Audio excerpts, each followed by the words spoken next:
Add some baits. Good, some baits. We're live. I think I put on there too. The funny thing is, I put on there. I scheduled it for 1 because I do all my videos at 1. I wasn't even thinking. I looked on there and I'm like, everyone's late, and I was like, well, shoot, I don't even have it scheduled yet. It'll be all right. Way to go, We'll Todd. have like three people watching. It'll be fine. Yeah, well, ain't nobody watching right now. Well, yeah, because I'm an idiot. Where are these other clowns at? Evidently, they don't know how to find a link. Oh my gosh! All right, so is your dad fishing the almonds? No, he's fishing. We have a neighborhood tournament. It's called Two Moon, something. I don't know. Two Moon Junction tournament. It's just our neighborhood guys and a couple others. They voted. They had a vote to allow me to fish. But I decided not to. Did they allow you or not? No, they did. They allowed me to. Okay. But I just didn't like. It's my dad's. Thought I was gonna get to fish with my dad, and then I was gonna do it, and then my uncle came in, so he's fishing with him, so I'm good to go. Brent's over there fishing the almonds, and I called him up, and he's like, "I'm already out here fishing right now." I was like, "Oh, I forget almonds starts already." Oh, it starts on Friday, I guess. Yeah. Yeah. No, it's that's not a surprise. I was gonna wait for more people to get on here. Maybe I should wait because like the comment and Todd's battery. I haven't. So like my YouTube just got fixed like 10 minutes ago. My comments on my computer like won't show up for like the last 3 or 4 days. No, did you get banned? No, no.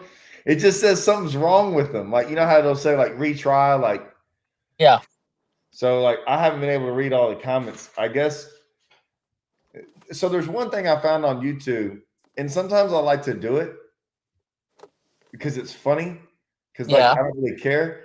But if you get on there and do something like, I don't really know how to put this. I wouldn't say mechanical. Oh, look at these clowns.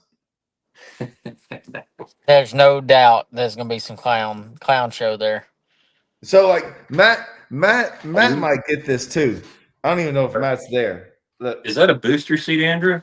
Oh. Yes, it's a booster seat in my truck. I'm sitting on at least two phone books. Booster seat. What's up? Always leave it to Blake to have funny short jokes. Is Stefan there? Yeah, he's doing business in the room right now. Like, I don't know what that means. That sounded weird. Business. He's way to go, Pangrack. He does the core tackle. Okay, he's just cranking out some work in there. That sounds even worse. Keep going. Yeah, don't stop now. Yeah. No, like, so because I was gonna ask him if he's ever done this. Like, yeah, I'll throw anything on YouTube. Like, I'll fix something. I don't claim to be like, I'll get it fixed, but if you put something like mechanical on there or something with like, put something where you have to use a screwdriver or bolt something or anything like that, and you will get 50 replies from the most. They have to be licensed, right? They've got to be licensed mechanics / carpenters / everything. Yeah. They will tell you exactly what you did wrong, how to do it right, and they have to be right, except for the other 40 guys who give a different answer. But I'm sure the battery videos, because I don't know about y'all, but like every battery I've ever owned has gone out on me at one point in time or another. Like every brand of battery since I was a kid. I guess everyone else has batteries that like they've never had problems with. I guess I'm the only one, right? You are the only one. No one's ever had a bad battery or battery go out on them, or that's false, dude. I watched Andrew have several battery problems last year, and me too. Yeah. That was mainly a wiring issue. Andrew had me out on Okeechobee at 11 o'clock at night. Well, it happens. And then I get out to him, and he's like, oh, while you were running 13 miles to pick me up in a gator infested swamp, I realized I had a quick start button on my cell phone. So I got all the way out there. Then his boat started, and then I had to drive all the way back. Hey, are you I going to be used in to a go good train. mood? Because Jason said you're in a bad mood at No weighing in. doubt. I was waiting for the Panger meltdown. It's gonna happen. I'm not in a bad mood. It is what it is. Hey, at least you're not dodging tornadoes and 27 inches of rain today. We are dodging like 27 inches around. It's sunny out right now. Oh, there's Matt Steffen. All right, Hey, we're gonna you leave. got done Hey, is doing that your, Rick Clun that joined the chat? Is that Rick? I was just wondering if Matt got done doing his business in the other room. Yeah, you were cranking one out according to Miles. I said he's cranking out some work. All I gotta say is I cranked out some serious business on potentially 2 ends. So it could have been very productive. Oh, yeah, sit down so we can see. Huh? Sit down so we can see if we can see you. Yeah. Y'all are going to have to get shoulder to shoulder. We did this earlier. Sit down so we can tell what. How come we're not live, Todd? We are live. Oh, we are. live. Yeah. That's what you said. You're good. I forgot about the battery video I did where I created a cardboard box battery. I don't remember what I said about it. I went off on some people, and all I remember at the end of the video, I kicked this cardboard box battery like 20 feet in the air. I forgot about that. That was one of my better videos. I like that one. Hey, I'm always about giving Matt something like that he did good because I don't get a chance to do it very often. But someone said, "Hey, good job on your interview." Oh, with Easton? Yeah. Yeah, Easton was the man. Oh, you had Easton on? Yeah, Cool. no, it was the wildest thing. So the kid wins the classic, wakes up the next morning, does some striking stuff, and then just drives home. So I texted him, and he was like home in his bedroom, That's what I would. just hanging out the day after he won the classic. What was he supposed to do? I mean, back in the day, they took him to what they called the car wash. You were on the road for weeks at a time, and the organization and whoever owned it would set up all the interviews with you, and you do the TVs and the news, and you'd go to all your sponsors, and then you would go to the Bass headquarters. You would do a magazine photo shoot. Like, I mean, they really churched it up. Mm-hmm. Did you do an interview with him? Did I? Yeah. Yeah, that's why he's complimenting. There you go. Well, I initiated the interviews. Yeah, I know, but there you go. Like, Uh-huh. man, hey, let me ask you honestly, Matt, would more people watch your interview or some random Bass interview by, you know what I'm saying? Yeah, I mean, I'm just saying that, like, I mean, you're talking about like Denny Brower on Letterman and stuff. Oh, You know what I mean? Oh, yeah. Who would be No, Letterman though? Mike Iaconelli's been on like Letterman or Leno, Wow. like Yeah, all those man. guys. I mean, we're talking like big time stuff. We were Not just PTL. we were just watching an old FLW from 2000, and Bruce Buffer was announcing everybody on stage. That's Yeah. when people Yeah. cared about tournament fishing, guys. Yeah. I'll put it to you this way: there's guys watching this over Redcrest. Yeah. Not many. Well, we got like 37 people watching. Like 22, but it's building. Oh, okay. That and I scheduled it for 1 o'clock and realized at 11:59 that I meant to put 12. Amateur. Hey, Oh. Upshaw, how come you're always in the car? Because that's all I do Every is work 24/7. I mean, you don't have Wi-Fi in the house or what? No, I'm actually like sitting in pickup line to pick my kid up from school. He gets out at 1 o'clock today, so I'm just chilling. Are you first in line? It's a Oh, 100%. Somebody finally did pull in behind me, but yeah, I'm like an hour early. I love to be first. You got to assert your authority by being first in line. Yeah, I can stop anywhere in the line and just like, this is where I'm going to be. Yeah, that's pretty much what I'm doing right now. That's what I'll do. I'll go film during the day, and then I'll sit first in line picking the kids up with the boat in tow. They take Hey, up 2 I've spots. done that. I like when y'all talk because I get to read stuff. I got this. So this I got Redcrest muted on the screen. Like, you want to just piss off everyone right now? Like, do y'all ever sit there and have to turn off like fishing stuff when like certain guys are on? I don't watch fishing stuff. Well, say you did. I do Okay. not, but I also talk about fishing for a living, so I tend to cut a lot of slack to those in the industry who talk about it, if that makes sense. At least you can see him on Redcrest. I watched Andrew on NPFL. He's looked like a digital person moving around on the screen. Hey, I did. I kind of rewatched some of that, and there was definitely some points that they missed. But I will say that they've made a lot of strides on trying to get better. Actually, what people don't realize is they actually brought all of that in-house when they used to like hire a company to run it. So like, there's definitely some growing pains, but they'll figure it out. I mean, No, I can't they got a imagine good doing deal that on. crap. The what? I said they have a good deal going, it looks like. I think my goal this year is to be on their live every single tournament. Dude, did you see what's going on Redcrest? No. David Dudley was kicking butt, but then No. Chris Lane started kicking butt. Jacob Walker is setting an all-time record with 101 pounds. Oh, never mind. That's not 5 fish. Hold on. How many fish are you allowed to catch? Way to go, that's Todd. 35 fish. My bad. He has 35. So there are or not, I was thinking of better lighting in here. There are or not records being set. Dylan Hayes has the record right now with the 5 fish limit. He's the only one I can see what his 5 fish limit is. Because he's only got 5. Oh, Lee, Todd, you're so negative.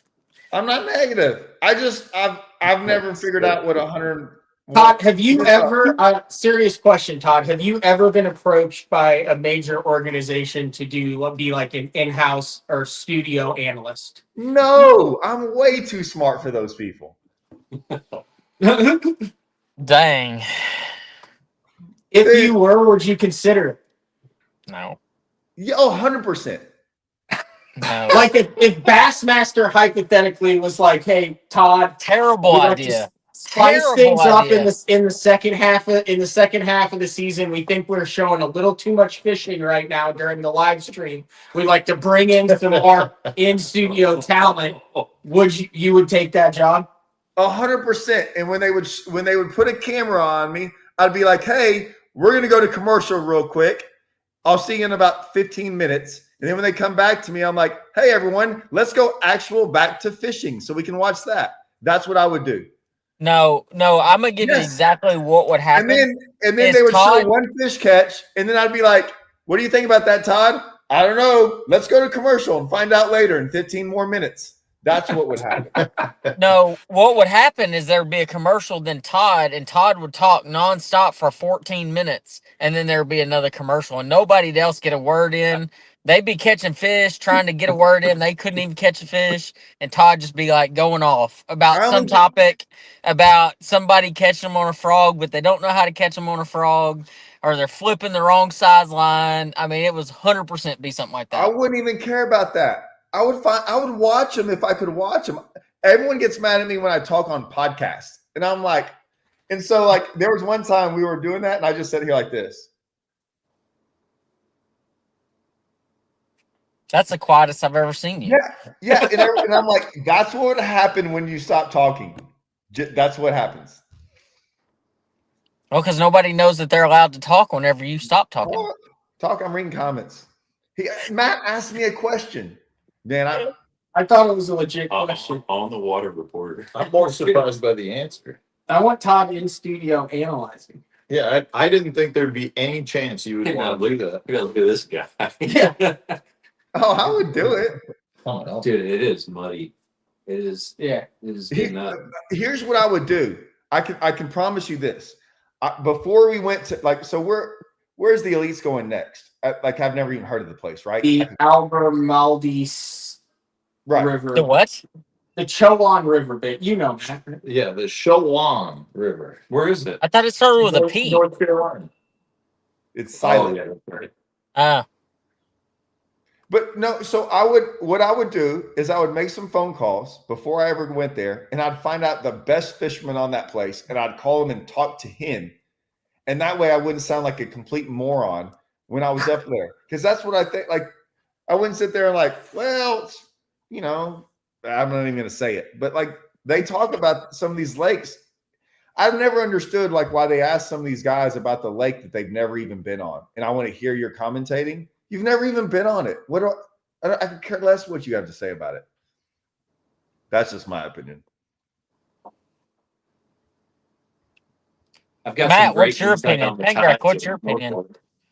Oh, Matt would be so nice to them all, and Oh, no doubt. that guy's doing such a good job. Look at how good look at his He's hook such set. a talented angler with his little spinning rod shaking it You really tight. that Here's the way guy I back look at in it, though. If you're- 1985 really called him back in his club event, and man, he came in fourth there, and he'd have all the stats. If Oh, no if you doubt. have earned the right to be on the live stream or TV show or whatever it is, I think you should get to say your piece and represent yourself and show people your personality and whatever you want to do. I mean, that's how we all got to know Kyle Patrick, was because they let it. He just freaking rolled as himself on live. I got to know Kyle Patrick at ICAST for freaking, I don't even remember. I guess we were at the restaurant or whatever. Hey, you see that comment? Panger and Ronnie Moore will get into a stats fight. I love that. They'd stat off. God, that would be terrible.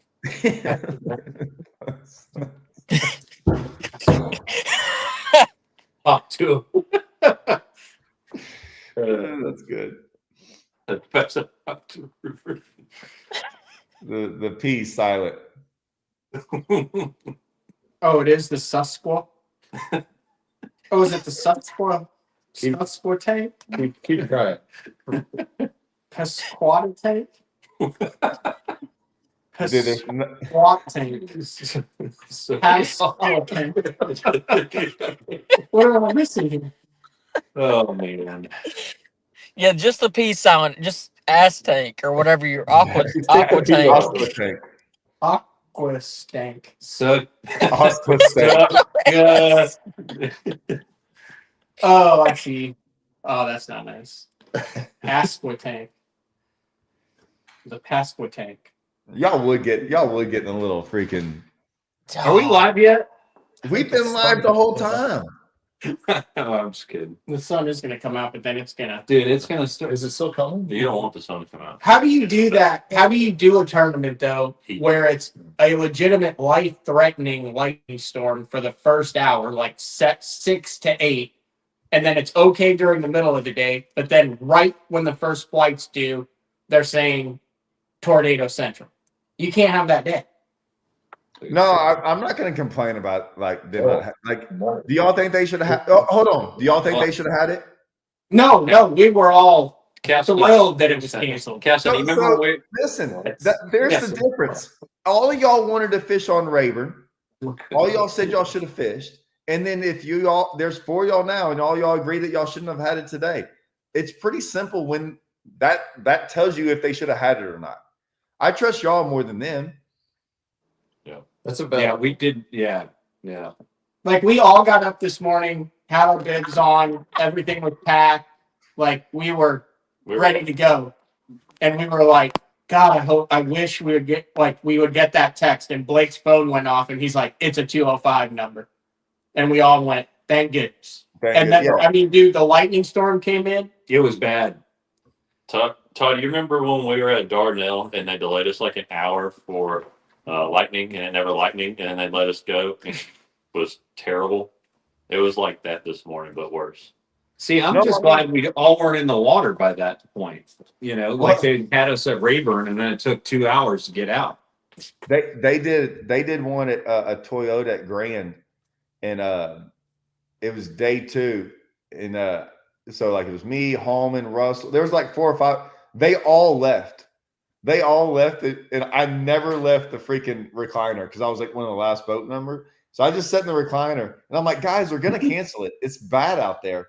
And all of a sudden, like they're all waiting in line. They had to drive like 45 minutes, and I sat there, never left the recliner, and they canceled it. They all drove back. I was like, this is the best day ever. But I mean, yeah, you know the days that they should cancel it. There's another picture stuff. Comments still up. Did y'all see Gray Buck's video? Yeah, that thing hit the house. Yeah, that was wild. I didn't get to see. I got a good one of a lightning bolt right outside ours too. Hey, I do want to talk about one thing that y'all dealt with in practice that I don't think I've ever dealt with to that extent. But that was some of the biggest hell that I have seen before an event, maybe ever. At least I saw. I think it was I don't remember whose video it was, but it was like true golf ball size hail. Yeah, I had quarter size hail that damaged my truck on the way in. Golly. Dude, the Gray Buck video is that's freaking wild. That's wild, right? That's a good one. I talked to Brian Post, who was fishing the event, and he was driving down the lake when that big hail hit, and he had one hit. So he had his hands on the steering wheel, had one hit his between his first 2 knuckles, broke his finger. Oh my gosh! I mean, it looked like he had such a welt; it looked like a golf ball under his skin from where it hit. Jeez. I tell you what, one thing I'm doing every single time I fish a tournament around here in this kind of weather is leave the graph covers in the boat. Yeah. Instead of put them in the truck in the morning. Yeah, I was thankful I had one. I got caught in the water. Yeah. I brought my helmet yesterday. You always wear that. No, that's actually a really good ball. Make sure you get a helmet. I've got a motorcycle helmet to run in the. No, don't lie. It's a bike. I just have a bicycle helmet. Yeah, it's a with the whole motorcycle. Yeah. Hey, Blake. That's what I wear every time I'm running across the lake. No, she should be. No, Matt, you wear that helmet most all the time, though, don't you? The bike helmet. That's doctor ordered, though. Oh, we had this guy on Conroe. I don't know if I should say this. Anyways, if you ever have to ask, it's probably a no. It's probably not. I didn't call him this because I didn't know him that well. I knew him a little bit. I didn't know him, but I remember having to fish against him. And he was this so-called like sight fisherman. He never called him in any other event, just sight fishing. There was some sketchy stuff too there with him, right? Like some guys, like some fishing partners didn't want to fish with them because they saw some things on the water they didn't like, whatever. So one of those guys that, never catch them except sight fishing. I forgot his name. They called him like, it was kind of, they didn't call him like Ted Bundy, but like one of those. Anyways, anytime it rained, he would wear his freaking motorcycle helmet. And he had it the lens on his motorcycle helmet polarized or whatever. I guess he said he did. And so he'd be out there fishing in the rain, like sight fishing, like he could see with his helmet on. And dude, we would die laughing at him, man. You just see him running down the lake. He'd be fishing with his big. No, but that's what I mean. While you're running down the lake, you just see this guy with a. Oh, we'd be fishing right next to him, and he'd have it on. He'd look at you. I mean, it's all about efficiency when you're on the water. If you got to take that helmet off, it's not worth it. There's a guy that get up and fish. That usually fishes Toyotas on Rayburn. That I talked to a canoer and said he fished with his helmet on the whole day. I think there was a tournament I fished with my helmet on. He catches them too. I'm not going to say his name, but he catches them. That was Rick. I didn't even realize that was Ricky Pike asking you that. I didn't even realize that was Ricky. Here's, one thing that's somewhat similar to this. I'm going to make myself sound like a fool, but I always carry a pair of ski goggles in the boat with me for running down the lake if it's raining. But the ski goggles have like a better reflective polarization on it. Yeah. So I have found that there are times where I can see bedfish better wearing those ski goggles than my normal like sunglasses. So there have been times I've bedfish with ski goggles on. Hey Matt, please make a video on YouTube about that. No, that's secret tip. I can't give that one out. Well, That's no, only- you that's give only a plenty of tip for secret customers. tips out, Matt. That should be a fish tip. I'm not kidding though. It does like Do you those. ever run out of secret tips? No, there's so many secret tips. Dude, no, you need to do more video. Like I did a video the other day that I got a phone call today about it, and they said that there was a big talk in like a restaurant about it, and it was about my dog video, about the dogs barking, and it was like split down the middle at the restaurant. I got Andrew. So I was at LBJ and Cedar, and like the amount of dogs that like were barking. Where like the owner's sitting there like 5 feet away, just sitting there, and their dog would bark for like 5 minutes, just barking at you. And they don't say a word. They just sit there. All their neighbors, I'm sure, looking outside going, God, someone shut that dog up. And I said on there, I made the whole video going, I love dogs, like love dogs. I just don't like their owners most of the time, right? I mean, their owners are not good. And this one guy at the restaurant told his, but he's like, Todd doesn't even like dogs. He's like, no, he didn't say that. He loves dogs. He just doesn't like owners that let their dogs they don't know how to like have a trained dog. And apparently it was like a big thing. So you never know what your video might like hit a nerve with or whatever. Hey, did I miss your story about the dogs barking? It was great. Oh man, I missed it. Yeah, you missed it big time. Hey, speaking of good tips, I did watch one that Matt did the other day, and I'm very intrigued by the video. Like actually intrigued. He did it like a wacky rig thing, and he was throwing this little trout worm looking thing on this little jig head. I don't know who makes it, but you sold me, Matt. I ended up buying some because I'm a tackle junkie anyway, and so I needed some trout worms to go catch some bass on. But did Matt show him catching fish on it? Oh yeah, Okay. I don't know, but maybe. What do you mean they don't know? No, I caught a ton of fish in that video. He caught a lot of fish in it. Okay. It was kind of legit. Hey, Todd, you can laugh about that. I have that exact bait rig right now for this tournament. I don't even know what he's talking about. He has no idea. That's okay. He doesn't need to know. Todd wouldn't be any good with it anyways. Was it like a micro? No, it wasn't a micro. We're done with it. That was an old tip. I like that you're going back and watching my old. It's videos. not like a micro flick. That's a deep track. I don't know. We're not. We're not divulging it. I just was letting him know that it worked, Did and I you bought use his some. affiliate link to purchase the products, though, Andrew? That is the question. That's a good Look at this question. one. Yeah. Yeah. I'm not going to divulge anything because I'm going to use it too. So. Yeah. This guy right here. Watch this. Watch this. Oh, hold on. This guy right here. And no, hold on. How do I do it? How do I do this? Oh, watch this. Watch this.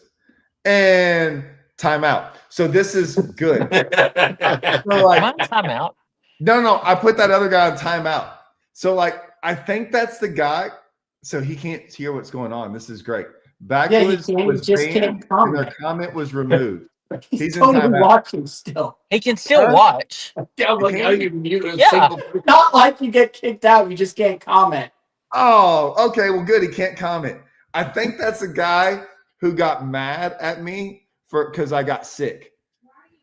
Hey, so you remember the guy that commented? So he yells louder to Brittany. I'm not sure, but I think the guy just commented on here, and my wife for the first time ever got on YouTube and commented back to someone, and it was awesome. And I think that's the guy. So I just put him on timeout. How do you like that? Hey, Brittany, will you control Todd a little bit? It doesn't help whenever y'all enjoy this, so y'all keep him riled up. Just saying. Hey, Look, I think that's the Todd guy. stays riled up. That is true. Is that the guy? We're literally not saying anything to get him riled up.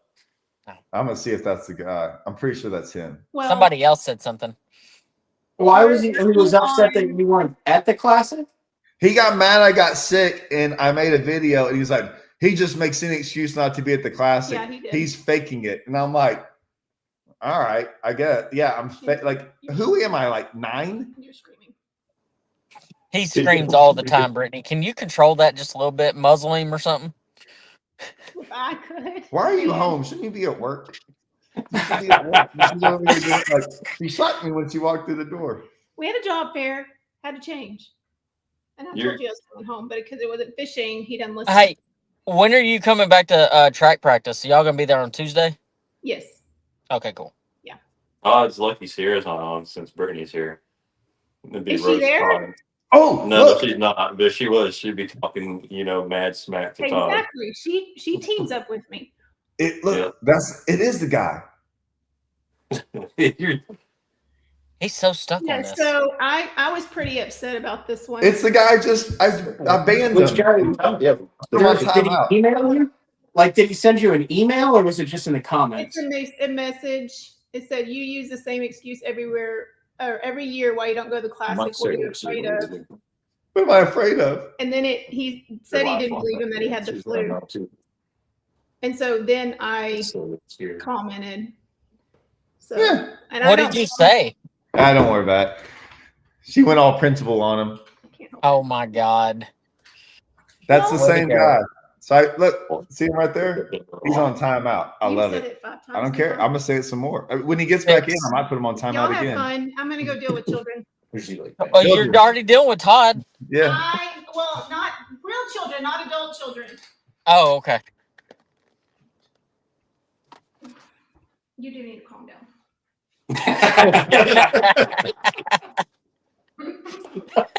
That's the best one of the shit so far. Oh, hilarious. Oh, the boss is watching. Yeah. Mac tightened up. Look at him. He's like, Yeah, oh, she'd be yelling at me if I wasn't sitting up straight. So posture is the window to your health. So you were about to tell us about that letter you got at Kentucky. Oh, yeah. Let's talk about the letter at Kentucky Lake. Oh yeah. Oh, I told her all about it. I want to hear She about the probably letter. has it. Well, I don't know how. I sent her a picture. Hold on. I'm gonna read it. I'm gonna read it. I sent her this to make her jealous, Oh, this is so funny. and it backfired totally. typically No, does. You can read. He gets out of the truck and he goes, "I still got it, boys." He's waving the thing. He goes, "I still got it." We gotta tell the backstory of it. No, we gotta just let it ride, and then we can tell the backstory. What tournament was that? That was Kentucky Lake.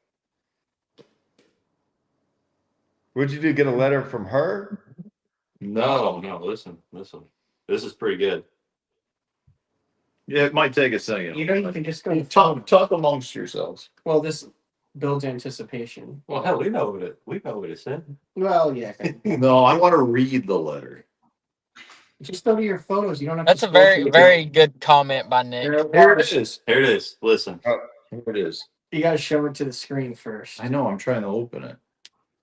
There you go. I can't open it because There you go. Show it to the screen. you gotta Oh, make I sure ain't it's gonna ever not see here. it. Just read it. Can you read that? No. It Oh, you got a says- letter. Yeah, so I got done doing a Walmart promotion for Bridgeford. I got out. This was in the windshield or the side window of my car. Yeah. It said, "Hey, sexy, saw you in the Walmart passing out all that meat, and I thought that maybe you could give me some extra meat tonight. Wink, wink. Text me tonight. XOXOXO. Tip." And then a phone number. So That's a dude. You know that, right? I was like, I've had that 3-4 other times. Yeah, like 20 years ago. So I was with Jim Moyna.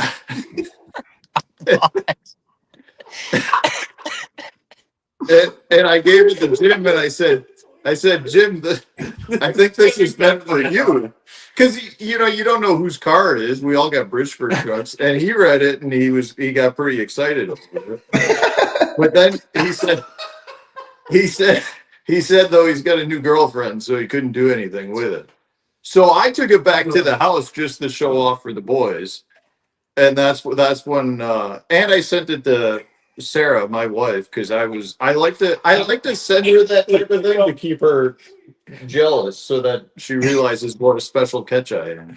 And then I get back to the house, and you guys can tell the rest of this stupid story. Did you hear what So, Matt and I. long story short, I got lost. No, we went to eat Mexican food. We went to eat Mexican, and I got lost. And we ended up in the Walmart parking lot, which is like 20 miles from where we're staying.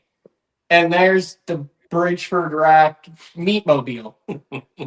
And I thought maybe we just give him a little confidence boost. So I broke out the best bubble writing, and then we just let it marinate. But Blake was like, he won't say anything about it. Nothing. He literally pulls in, waving it like we're getting water and saying, "Hey, we still got it, And we went with it for a little bit. Yeah. So that number, which at this time, Miles, you didn't know. No, I did. Oh, you told did? me at registration, so So I was flying into We it. called Miles.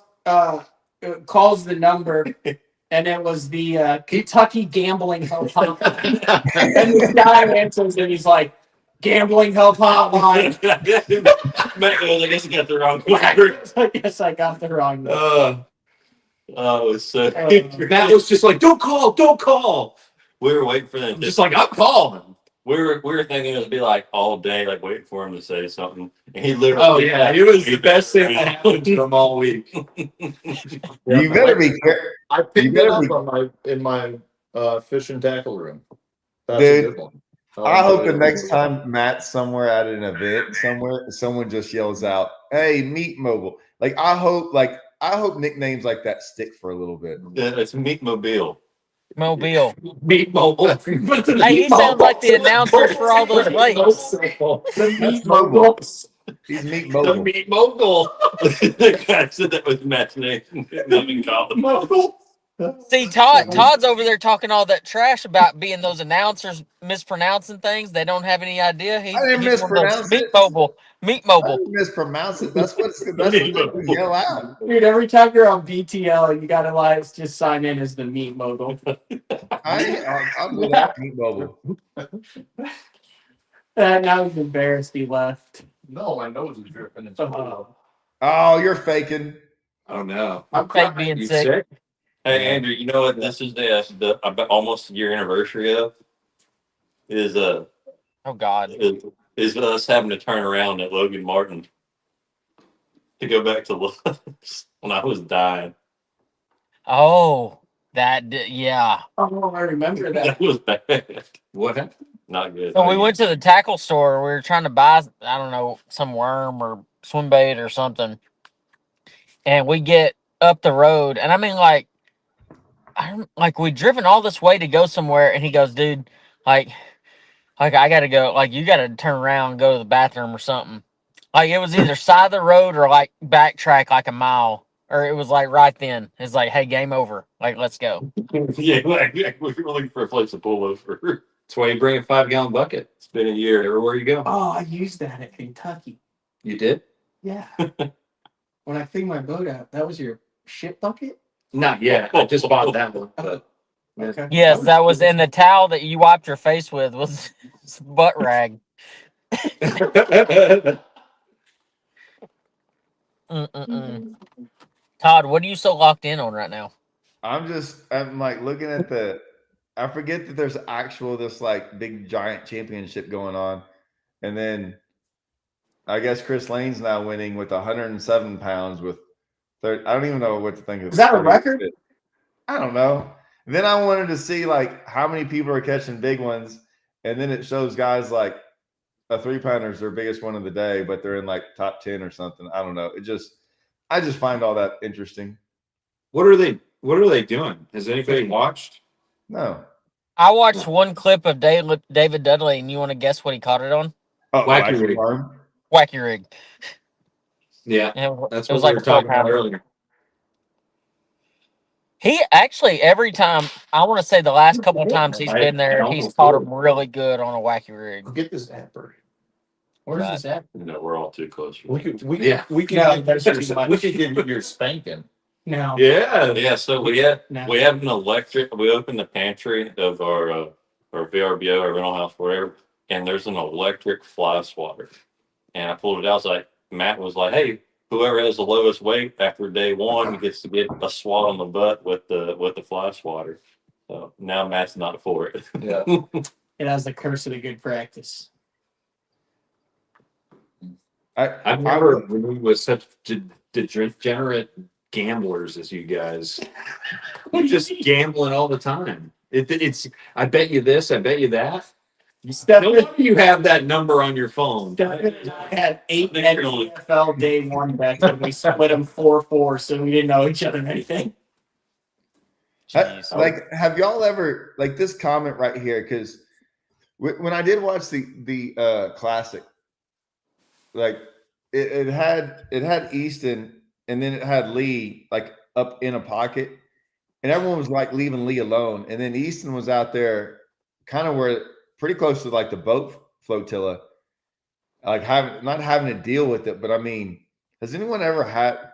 I don't know if any of us has ever been in a big enough event where this has happened, but I'm sure none of y'all have ever like been out there fishing and well, I take that back. Has anyone ever like gone out there and like done this like to a degree or some sort of something like this to where they know you're in a tournament or something and start doing like I've seen, actually, this is not the first time it's happened on Gunnersville. Like, there was another one where the locals were rolling in on them and doing the same thing. Like, this is not an unusual thing on Gunnersville. The only thing I could say that's close to this, because I've never had like, so we were at Rayburn. It was I was sight fishing and I went in this like cut. I was the only one in there, and I go through there and I catch a cut like one or two, and there was a big one. There was like the biggest one I had in there. It was like a 5-pounder, and I got set up on her, and the guy saw me catch these other two, and he went over there and he like got right behind me, like not doing anything. I kind of turned around like, what's this guy doing? And he's like, oh no, don't mind me, man. I'm just watching you. And I'm like, well, he's like. And then he's like, talk to me. He's like, you in that tournament? I'm like, yeah. He's like, you must have made the final day. I'm like, yeah, it's top 10 or whatever. And he's like, oh, cool. He's like, well, I'm just going to watch you. I was like, all right, cool. So I was like, no big deal. So anyways, it was kind of cloudy at the time. And there was like 2 more fish in there that I had to go catch. I couldn't see her very well. So I'm like, man, I'm just going to ease off like 50 yards down the bank. And I told the guy, I said, hey, like, I'm gonna come back to this one. I'm gonna go catch these other 2, and I'm gonna set up on this one. It's my biggest one. That way I'll have a limit. He's like, yeah, no problem, dude. I didn't go like 50 feet. He pulls right on in there and starts fishing for her. And I was like, oh, well, I guess I misread that. And so my co-angler's like, are you gonna say anything? I'm like, man, no offense. Like, he ain't gonna catch it. Like, it'll be all right. And like 20 minutes later, because I don't even know what he was throwing up there. Like, I caught those other 2 fish, came back, he moved off, and I caught it in like 5 minutes, and it was it. But I kind of misread the room, I guess, a little bit on that one. I had kind of the same thing happen to me at a college event. I had a camera guy on me, so we had a camera boat following around, and the camera guy got in my boat, and we ended up winning the tournament. But the camera boat driver was only like 50 or 75 feet behind me, and he starts fishing through the area as we're fishing and catching fish. And at one point I had to be like, dude, we're gonna come back through here, and fish through. But he didn't end up catching anything. But I thought that was kind of weird. So the guy that was following, he just started fishing behind us. Oh wow. Yeah, super weird. Now, when we covered all the elites with Harold Allen, the first time they went to Smith Mountain, they were on beds, and Harold found like Wait. What? I'm going Smith Mountain. Don't say anything specific. That's right. This is live, right? Yeah, I'm not saying anything. Okay. Anyway, Harold, obviously we didn't fish. He had his rods in his boat, and it was during a spawn event, and we were watching everyone fish, and he found like a 5-pound smallmouth on a bed. And he goes, Matthew, as soon as the weigh-in's over, we're launching the boat, and I'm going to catch that sucker. And it was after the final day, so it was on Sunday, so the tournament was over. And sure enough, we did the weigh-in, we did our interviews, he launched the boat, he made 3 flips with a V&M pork pin that doesn't exist anymore. Remember, that's the only thing that he ever threw. Pork pin. A pork pin. You know, that's like a Texas thing, wasn't it? That's like a trick worm. Yeah. Yes. Catches the fish. Got it, lets it go, puts it back on the trailer, and was done. Made like 5 casts. When we drove up over the launch ramp by at launch, he caught it, and we were off the water. The super pork pin. I'm gonna leave this up here for like the rest of the show because I might not ever get another coiner that had a good experience with me. So I'm just gonna leave that there. Way to go, Ricky. We did smash on him that day. Well, And yeah, because that was back in the day when, I'm not even I knew how to catch him. That was out of my old like 14-year-old boat that would break down every other tournament. Ricky's probably like, I don't even know how we made it back to weigh-in. I was like, oh, that was normal. Yeah, Todd literally wouldn't fish certain places because the boat wouldn't make it. Yeah, it's true. Still I would always survive. That one day I came home, man, and I got up underneath, like the boat didn't look right, and I could get up under the front of that boat and push it up. And every rivet down it for like 10 feet on both sides was gone. And I was like, oh, that can't be good. So I figured out how to rivet it all back together. I like double riveted the whole thing and freaking, I don't know. It held together for probably another year or 2 or 3, or I don't know how long I had that thing. That's for us. What year was it? What, the boat? Yeah. 640. 2000. So that was probably 2000 and 20. no, it wasn't a 2000. I don't know. I was 2005. probably fishing in like 2000. Because I had a 2007 ZX190 that I would have to screw the top cap back down on, but I love that thing. Yeah, I think it was a 90-something boat. It might have been a 98, 99 boat. I don't know. It was an older boat. It was way old. I mean, but shoot, I was probably like 28, 29 when I had that boat. I had it for like, because you ended up getting the legend that you won, wasn't it? yeah. Ricky said he would hit the troll motor, the top cat would flex. Dude, it would. 2007. Yeah, so it might have been like a 98. I had it till 2000 and whenever we won that legend. Yeah. In 2010. So you actually fished out of one of the boats you won then. We had won 2 or 3 boats up to that point, but you know, you kind of win like 19-foot boats, you know, and so the legend we won was you don't win a lot of boats. Well, it was a 2011, a 20-foot 11-inch, so it was like a big enough boat it only had a 225. I only had to upgrade the motor.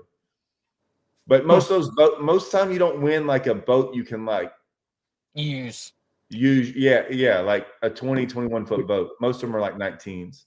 Well, Legend didn't realize when Todd won his boat that he'd break them on contingencies.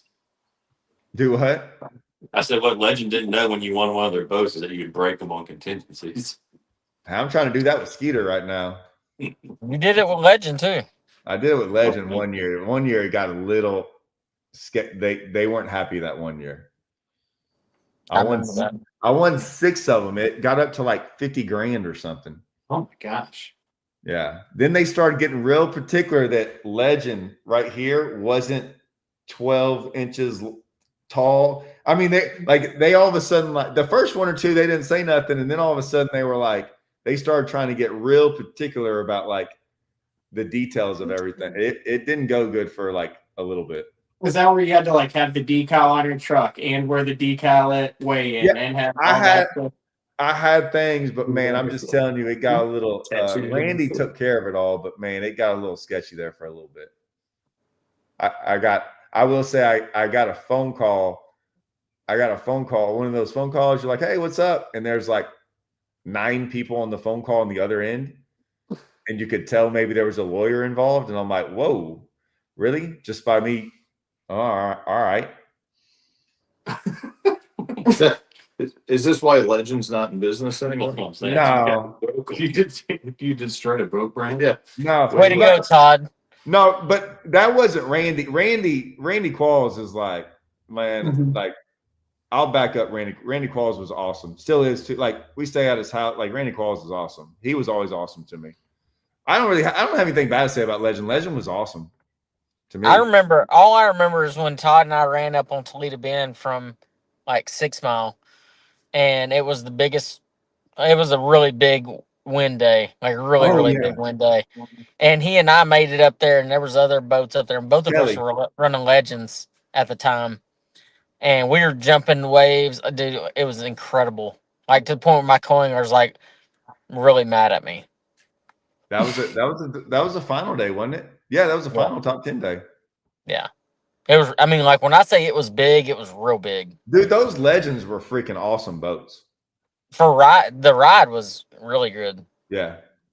My buddy Travis McGuire let me borrow his on Texo one time. And that was a bad machine right there. But I will say the only bad thing about the Legend is you couldn't ride waves slow. No. It wasn't built like you had to just barrel down, and it was like you had to drive it hard.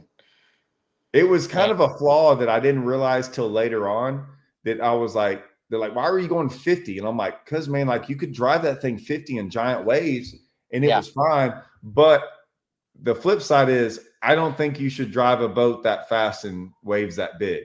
And like it can handle it, but eventually, like, you know what I'm saying? Like eventually that's not good for it. Like maybe you should just drive 20 miles an hour in them.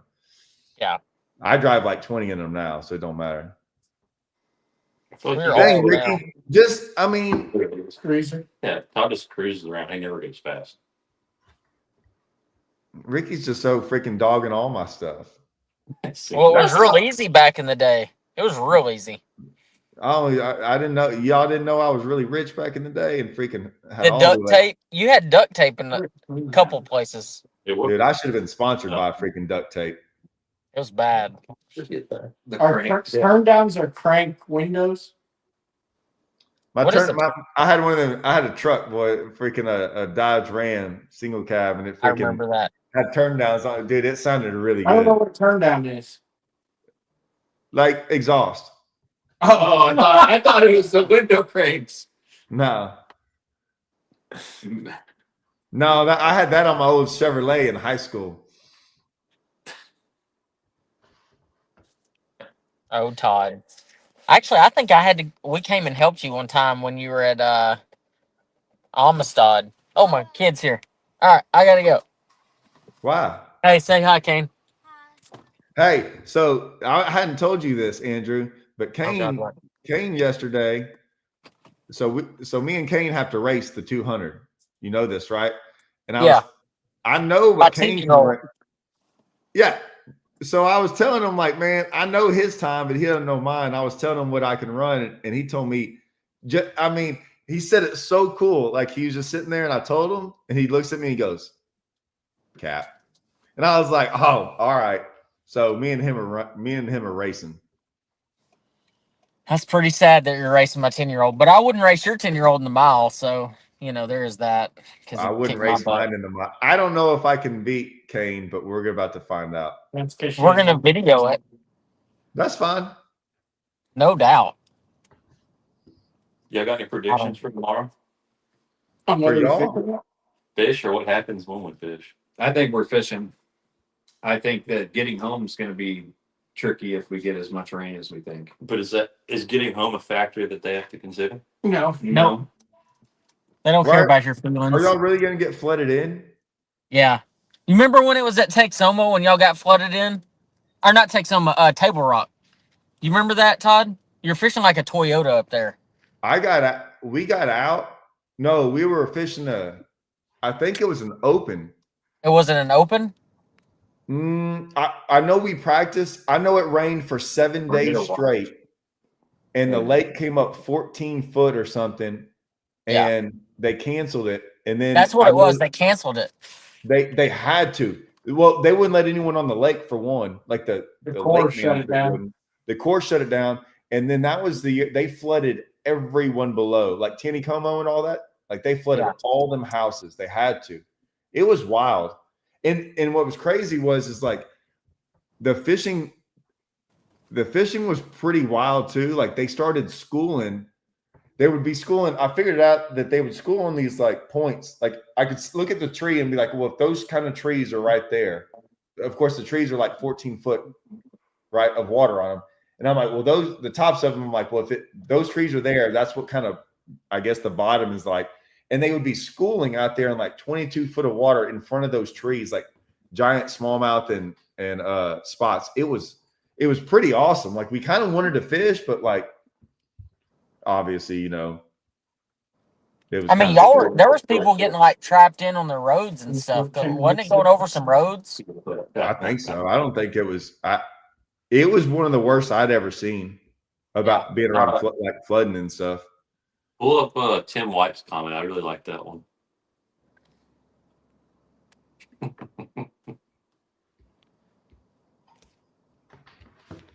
Dang. What? Why, Blake? King of Texoma. I will say, like, I got a second to him at the region, PFL regional. The last Toyota we had there, I came in fourth. I got a second there to Jim Tutt in a Toyota. We both made top 10s in that one, didn't we? Yeah. No, I finished. That's the only lake I finished 11th on 3 times in a Toyota. I got an 11th there. I've never finished 11th anywhere else, but I finished 11th there 3 times. Me and Brent went up there and fished a tournament in November. I can't remember what it was. But me and Brent finished second. It was a 2-day event. Me and Brent smashed on him and came in second to him in that event. We got a really broad tornado watch from now to 9 p.m. It's a long time. Tornado watches are pretty common. Here we go. You started a literal. We got to remember, Matt lives in Oklahoma. They just basically anytime through the spring is a tornado watch every day. Yeah. My buddy Josh from Canada is staying at my house right now. He came down a week early because he's fishing that regional on Eufaula, and like I had to walk him through all of the tornado preparations because it was like supposed to be bad a couple nights ago. So you had to like go down, make sure there's storm cellar water. Storm cellar. Oh yeah, like you can stand up in it. It's is it 10 by 15 in the yard or it's underneath the back deck. So you have to go outside that. Yeah, it's like a metal deal, and you open it up, and then you walk down the stairs. Dude, that's one of the weirdest things. Like when you go to anywhere over by you, like driving around Lake Eufaula, in the town they've got like storm cellars. Just like people make a living just selling storm cellars. I got to. Let's be like the guy who does snow plows up in your neck of the woods. Right? Is that weird for you when you come up? Oh, I can see that comment being next year if it's About open. this? Yeah. I can see that. I'd be open going to Texoma. What sucks is that they need to do something because, like, man, Texoma's going back to its like old days. Is that good or bad? That's Bad, dude. Texoma was like they had a tournament. They had a TXTT there one time, and like so a lot of times 15 pounds a day would win in an event. It was like phenomenal, and then. They had an open there where like 12 pounds a day, I think, made the top 10. And then 5 years later, we fished. They had the right kind of floods or it got real low or whatever. Oh, and then the zebra mussels. When the zebra mussels took over, that place went crazy. And then we had a TXTT there where it's like top 50 teams were over like 16 or 17 pounds. So like from a lake that like 15 pounds would win an event for a 3-day event every day, it went to where top 50 guys had over 16 pounds. Have you ever seen any of the when it was really good, we fished me and Russell went up there for a I had a smallmouth spit one up. Bud Light but we went up there for a Bud Light or something, me and Russell, and won it with like 29.5. Good Lord. And we didn't have a fish over 6.5 pounds. I mean, it has some big ones. It used to. Now it's like kind of going back to where it's kind of hard to catch them again. Have you ever seen a gator on Texoma? Nope. They're supposedly gators, and they're supposedly crabs because of solidity in the water and certain areas. I caught a smallmouth that Toyota in like 2017 or whatever it was that spit up a crab on my front deck. It was about the size of like I don't know, a quarter, a little bit bigger than a quarter. I don't know if they have gators. I've never heard of one. They definitely got crabs. They got crabs, yeah. Crabs and meat. I like when you go to places like the James River and you feel a tap on your line. Right. You pull in a crab and you swing in a blue crab into the boat. That's Have you ever gotten? I got a couple bites. dude, I have videos. Hot tip. So if you're ever jacking with a blue crab and it gets you, the worst thing you can do is go and start running because it will not let go. And it is the worst feeling on. Like it's a top 5 pain I've ever experienced. Really? I had a blue crab get a hold of my thumb down on the St. John's River, and I thought we're headed to amputation. Like it was the worst thing. All you have to do if a blue crab ever gets you is put it back in the water and they'll let you go. Really? Now you know. Long story short, What if you don't want to let it go? I ran inside with it because I happened on the dock and I ran inside like, oh my God. I mean, it was bad. And I was with Dave Rush and I was like, there's a crab on my hand. I got crabs. and we ended up having to break the claw off. The claw stayed stuck on my thumb. We had to find a hammer out of the garage and break the claw before it would let go. It was that traumatizing. I believe it. They're strong. Dungeness crab get Yeah, all the time. you do not want to mess with a blue crab. That's like We're bullhead. messing around with it. Don't let a bullhead bite your thumb either. No. They'll bite down and won't let it go. Oh yeah, flatheads. I don't know about flat. You can lip Flatheads. flathead. If you lip a bullhead, they'll bite back and be like vertical on your thumb because they're biting The stuff. little yellow bellies? Yeah. Less interest in our That- stories. Yeah. You know where Johnson Creek is? Where what is? I went and looked up Johnson Creek. Like I've been in there, but that's on the north end above the second bridge. I've never heard of any, but I'm not saying they're not there. I guess they are there in Texoma. Oh, There's two guys Gator. say that they're there. I'd tell you where there's some big gators is Choke Canyon. That place has got some giants. Rayburn's got John. I saw it. Rayburn's got big. It's got big ones, but Choke Canyon, the big ones. No, it has. Yeah, it don't have anything close to Choke. Dude, Choke all they eat is wild pigs. Mm. They get on the bank. That's Wild what they, pigs. Jeez. like hogs. And the big ones eat the little ones. Like No, like Gator. there's tons of Yeah. like the hogs all are like waiting around in the water. Like you'll see, like they're everywhere. They'll be all waiting around in the water. Like they're not scared. I mean, I lived in Florida, and some of the biggest gators I've ever seen are on Eufaula, Alabama, like up the river.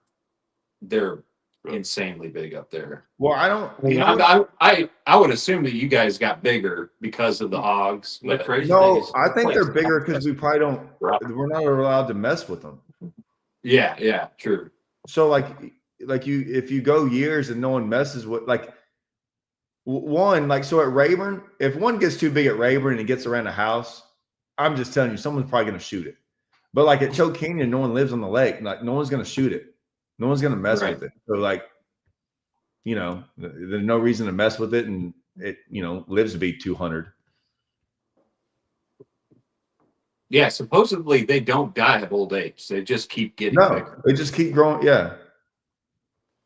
I don't know. They don't die, unless you. That's what I heard too, that they don't die. Like they just keep living. Yeah. They've found some gators. They've shot some that have like Civil War slugs in them. No. Yeah. That's 150 years. Yeah. There's no way. They've said that. Well, maybe it was. When did they shoot them? 1920? Yeah, No, they're just finding these in. That's not that long ago, Matt. That's not that 1860. alligator. No, there are some old alligators out there. Well over 100 years. Oh yeah. Well, there's a big difference. 100 years though. 150 years. I'm telling you, dude, if people can grow to 110 years old, gators can grow to 160. Man, this is why I don't trust Wikipedia. Like they say they're 30 to 50 years old. I don't believe that. I'm with you. I've heard the other thing. They say there's no way they can't live 200 years. Some in captivity have lived 70 years. I think the oldest living mammal is a giant tortoise. That's not a mammal. Animal. So, all right. We win the argument. It's a reptile. But I think the giant tortoise lives the longest. Look up the lifespan of the giant tortoise. No, I've heard. My birthdays. What do I you think want me to look up? How the lifespan of the giant tortoise. No, I've heard they're really, but I don't believe this alligator thing. I think they live longer. So I think crocodiles would live longer than alligator. No. Yeah. I think crocodiles have to. Crocodiles. Why would they live longer? Because they're bigger and better. Tortoise is 80 to 150, exceeding 200. There you go. That's AI, though, man. The Civil War thing is a hoax. But I do think that they get up to That's like Snopes? Huh? I don't know. Was that the Snopes thing? That's just Google. Oh. I like this. Who is counting their birthdays? I like to know that too.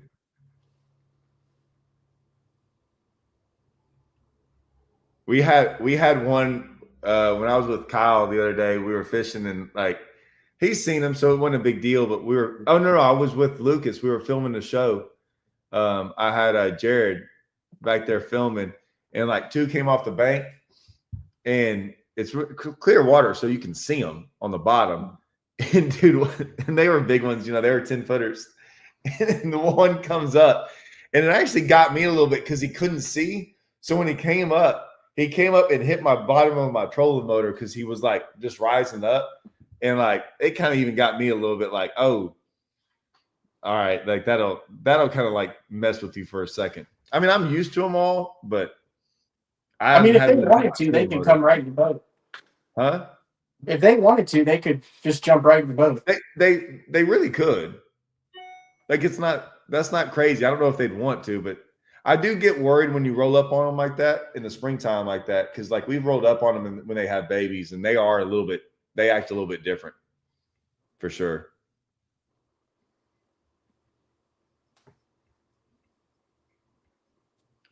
How big? Since y'all are going to use the deep dive app, what's it going to do tomorrow?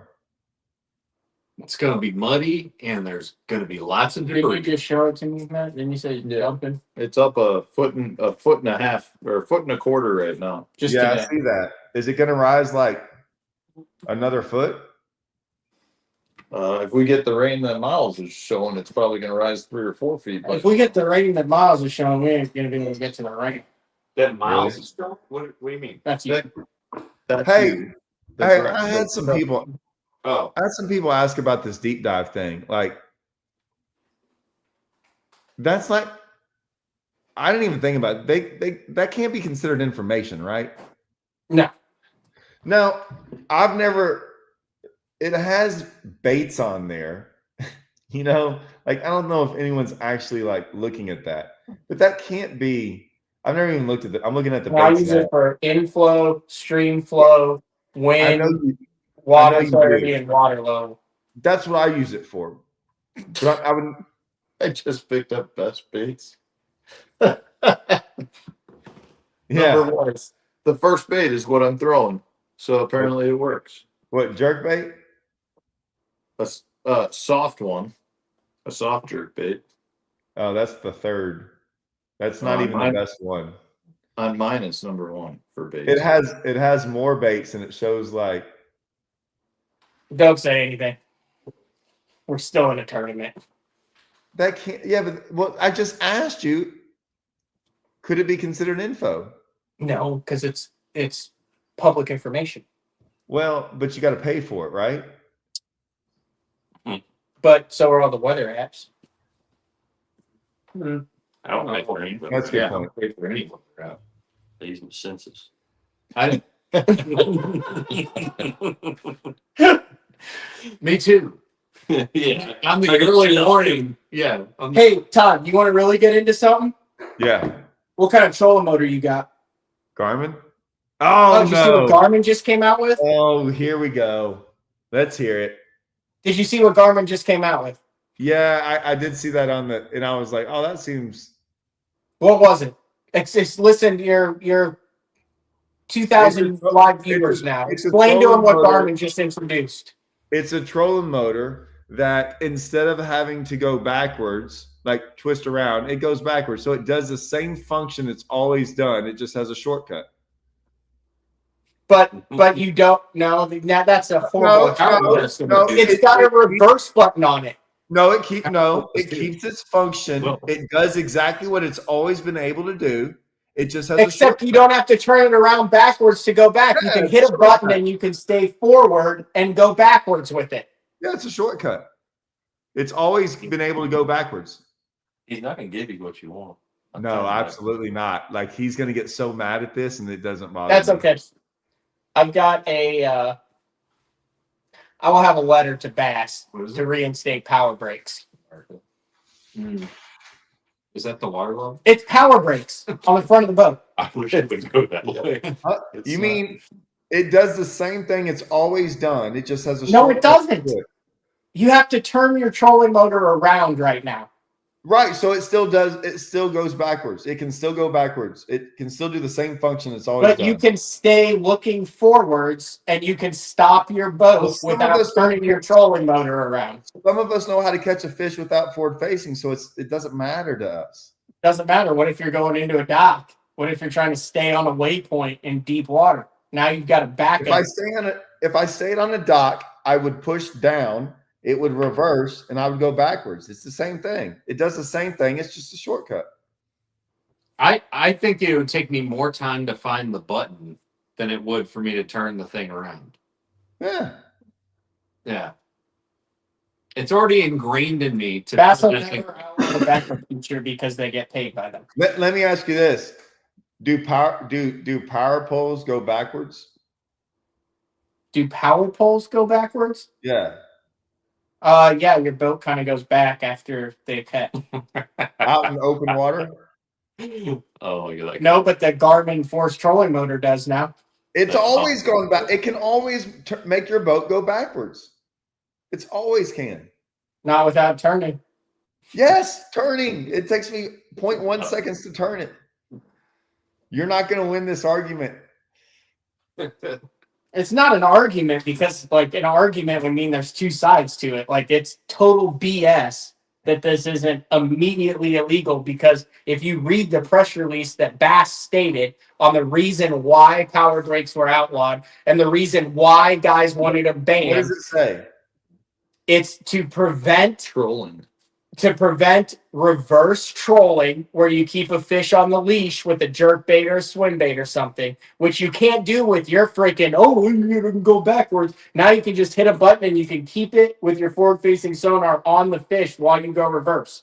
So that's number one. I disagree because when your troll moves in reverse, it's still going to push the current out in front of you where your power brakes, that current's not going to release. That's why power brakes are superior because they're just a better made product. But what I'm talking about is it's the actual function of the reverse. Well, you're doing the same with the. It's the exact same thing. 20 foot. It's just that power brakes didn't pay Bass $1 million so they can promote their product. If that fish is following and it hits that current, it's not natural. The same guys who are upset about power brakes that are on the Elite Series right now that you and I know that are only bitter about it because their current sponsors were like, this is a conflict of interest. We don't want you with these motors. So then they said, oh, people are trolling. We can't have the damn things. Those are the same people that should be up in arms about this feature from Garmin. But instead, they've made 15 posts about how it's the next best thing since sliced bread. They were the ones who got it banned because we don't want guys getting fish on a leash and cheating and using the motor to drag the bait. Those guys, they're quiet as a church mouse now. You did get them fired up. Let me ask you this, Matt. Like, so on the Garmin Force, is it a button? I've just seen it online or on posts about how amazed guys are. All I'm saying in a very slow fashion. So you don't think Bass is going to go on here and go, hey, by the way, y'all can't use this button to troll backwards to keep fish on a lead. You don't think they'll say that? No, absolutely not. There's a 0% chance that they do that. Oh, I don't believe that. I'll ask Bass about it. Yeah. Don't ask me. But I think that because you still can't troll with the troll motor. I'm just saying. Forward or backwards. And Forward or backwards. You still can't troll. correct. So if Garmin comes out with it, Garmin can do anything they want to. But it's still, if you did it in a tournament. Bass said it was because it was hard to determine whether or not the angler was, going. It's still hard to determine that. So they should, if in all fairness, they should make that feature inactive for Elite Series anglers or Opens anglers. Is it going to matter when there's more live scope next year?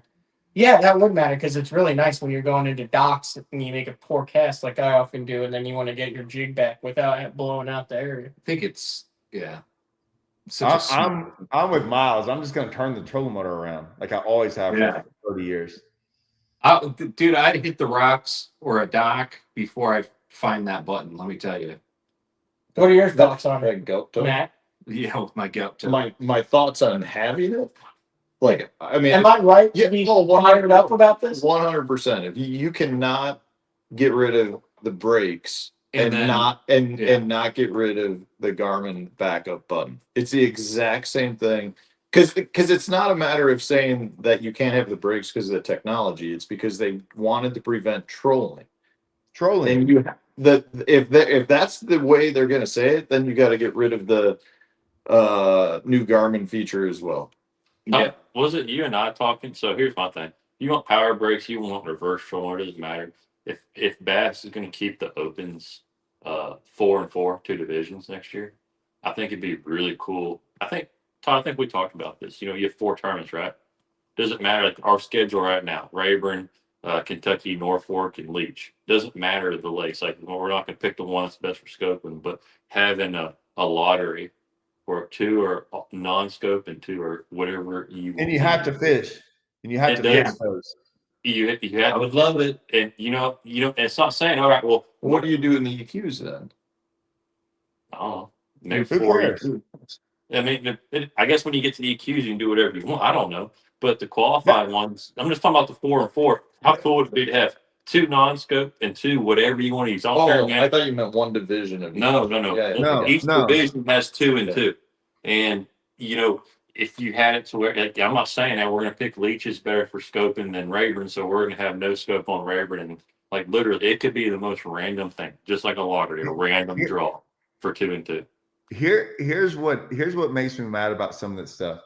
I've talked to some of those guys that I guess have a little bit of say in what goes on, and they're like, well, we can't do that. I'm like, why? He goes, well, that's just too confusing for people. I'm like, are people that stupid? They can't figure this out?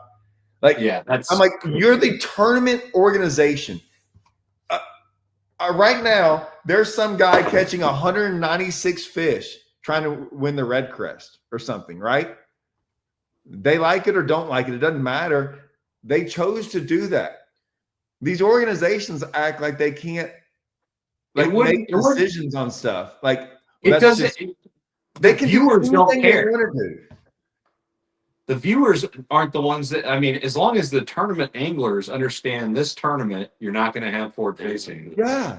It doesn't matter. There was an article that was described why they made the change. But I'm just saying, how cool would that be? A random lottery of 2 and 2. That's what I've said. The solution for all this is not to setting do up like with 50-50. not setting up like, hey, this lake sets up better for scoping. Yeah. I'm talking a total random.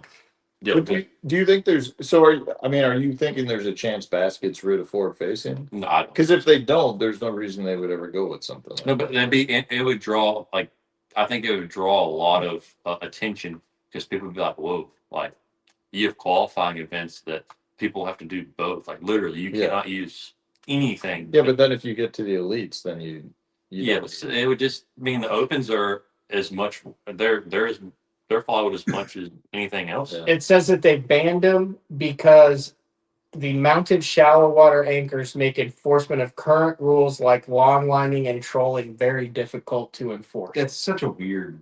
It's the exact same thing. Yeah. Yeah, but this thing just came out, so let them. Or I guess people have it. Has it come out to the public? I mean, I see it on vessels. Well, I saw it on is it- I saw it on two guys that are sponsored by him. So is it, just so I'm clear, just so I understand it, with the force too, if you kick it in reverse, doesn't the trolling motor automatically goes into a reverse position, but you can still control the Direction. the live scope direction, correct? I guess. Like it's not, so if you're turning it basically turns the pedal off. Well, so that okay, you- I'm with you, Matt. Hold on. Let me think about this for a second. Well, it's so if it's in reverse, it's still going to go in reverse. If so, like that sounds great if you're, which we all know on live scope, which is almost impossible, right? Like if you're live scoping a fish, let me get this right there, and we put on the brakes, that's great. We're gonna go straight backwards, and as that fish moves, and you stay with that fish, now you're gonna be backing up a different way. No, I think I'm with Matt. I think You it can't- disengages that. It's like it's So it only goes in reverse from when you hit it. But it like disengages the foot pedal to allow you to continue to follow the fish while you're going in reverse. I think that's no, what it does, because right? no. Well, then it would have to stop. it's no different than putting your boat in reverse. I think. Yeah, I know. But No, if you but put well, your then why boat am I seeing? I'm seeing guys on social media say the cool part is you can kick it in reverse, and then like you can still then turn your You live can scope do to the find exact the same fish. thing you do with the power brakes. No.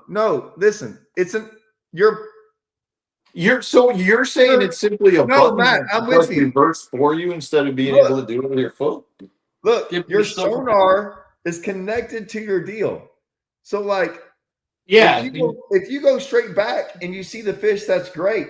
But if you start to turn, I don't know. But if it stays on, your boat's going to turn not backwards anymore. It's going to turn at an angle. So like, yeah, I There's no agree. way it disengages your foot. But you Yeah, said yeah. well, so once it it's disengages like it, box, like right there, like that. No, it wouldn't. That's what I'm saying. Is like if you pop it, if the fish is directly in front of you, it's fine because then Yeah.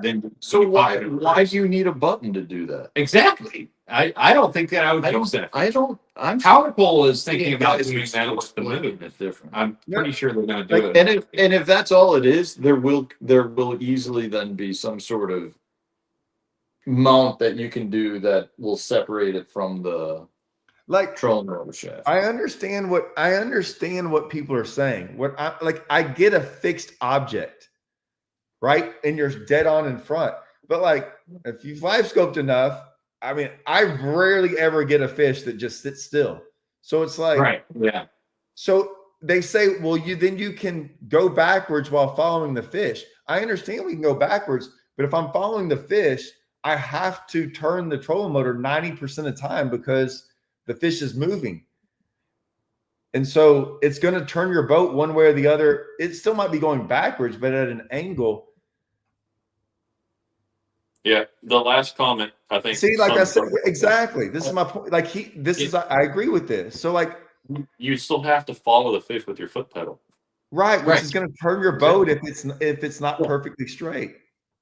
Like I mean, I understand for like a 3-second like push the button and like stop it, but I'm with Blake on that. It's still going to freaking backwash the heck out of it. Yeah. Well, is it? I think so. I mean, if you're hitting reverse for It's going to be whatever backwash with the power brakes. All it is the backwash is 28 feet further behind you. which Which is it a big And deal. I can't turn anything. Like the power brakes just go straight. So like if you've got a fish here, like you're still. I mean, all you can do is go straight. Now you can actually. Yeah, but you're backing up straight while you're able to still move your trolling motor. You can't do that with this. You're still backing up straight, and then if you're backing up straight, you can turn like this as you back up in a straight line. You can't with the force. If you back up and follow the fish here, now you're going to be backing up at an angle. your boat's you can look up and your boat turns 180. I'm sorry, 45. Basically, hang on, it's basically if you hit reverse and that fish is to your left at an angle, and you hit reverse, the motor of your boat's going to swing to the fish. Yeah, Like that's not going to accomplish anything. I know. Like, I mean, yeah, because It's basically all it's doing is that prop is going to, when you hit reverse, that prop's going to stop and then start spinning the reverse way. Just like your prop on your motor. So it is different than power brakes. 100%. I agree. Power brakes are better. Yeah, Oh, probably 100% they're better. because you can use your troll motor to look at it. When you're in reverse, your whole boat's going to turn regardless, unless it's just directly in front. But you got Unless to it's perfectly dead on. Look at the rule. The rule's all about The rule is trolling, the rule preventing trolling. is about preventing trolling. And then there was an article. I don't know if they took it down or not because I ripped it apart on BTO. There was a whole article about how they wanted to encourage the skill in boat control. And I went through every feature of Minn Kota, Lowrance, Garmin, and literally highlighted all of the different stuff in there that of each three that talked about how the whole goal of it was to enhance your boat control, including drift feature, spot lock, all that. I don't want any of this. If the reverse feature on power brakes makes it different in your it's the defining moment of your tournament career, then something is wrong. Sorry, but I mean that shouldn't be the. I'm not saying it's a defining. It's about principle. You want to know what the issue is here? This is an issue where Bass made a rule to prevent one tool or technique, and now has found themselves in an issue because other sponsored products are coming out that do the same thing. That's something they banned, but because they had to make the wording say we're preventing it or not allowing the brakes to be used because of the inability to enforce trolling. It's like, well, now there's a feature that's just been created that can be used. I can 100% track a fish while going in reverse because my power brakes go backward. Right. My point is it's simply an issue that they've created on themselves. They should have just come out and said we're not allowing. So think about like this though. Here's a different aspect. Yeah, you're making me nervous. No, no. You got your gout toe acting up. No, I don't want to sit on this. Have you ever had gout? Miles has been battling the world's worst case of gout. It's not the worst I've had. Let's talk. Don't sit down. So what we're doing here, there's a lot of rock in this lake, right? So if I had the reverse feature on my troll motor, which I don't have the new one yet, but think about that. I got to rig some rods before the storm comes. Thanks for having me on board. You're rigging rods? But my thing is this. Hey, Yeah, I got a couple ideas. Why weren't they rigged for yesterday or today? Because he said you're thinking about all this stuff I got. He said if they're good enough for the last cast, they're good enough for the first cast. Well, I got some new ones I want to rig up. Think about this too, though. How many times do you hit your troll motor blade on a rock or stump and it tore it up? Now you don't have to do that with the reverse feature because you turn that head, it's going to hit the rock. That's a valid point. I'm not saying it's a bad thing. I love the feature. I love what Garmin's done and how they've integrated all this stuff into their technology. My only thing is just consistency. Like, I love Garmin and their product. Yeah. I don't not care sponsored by them, not sponsored by any electronics company. Look, I'm getting older and I want this. This is all I care about. Okay.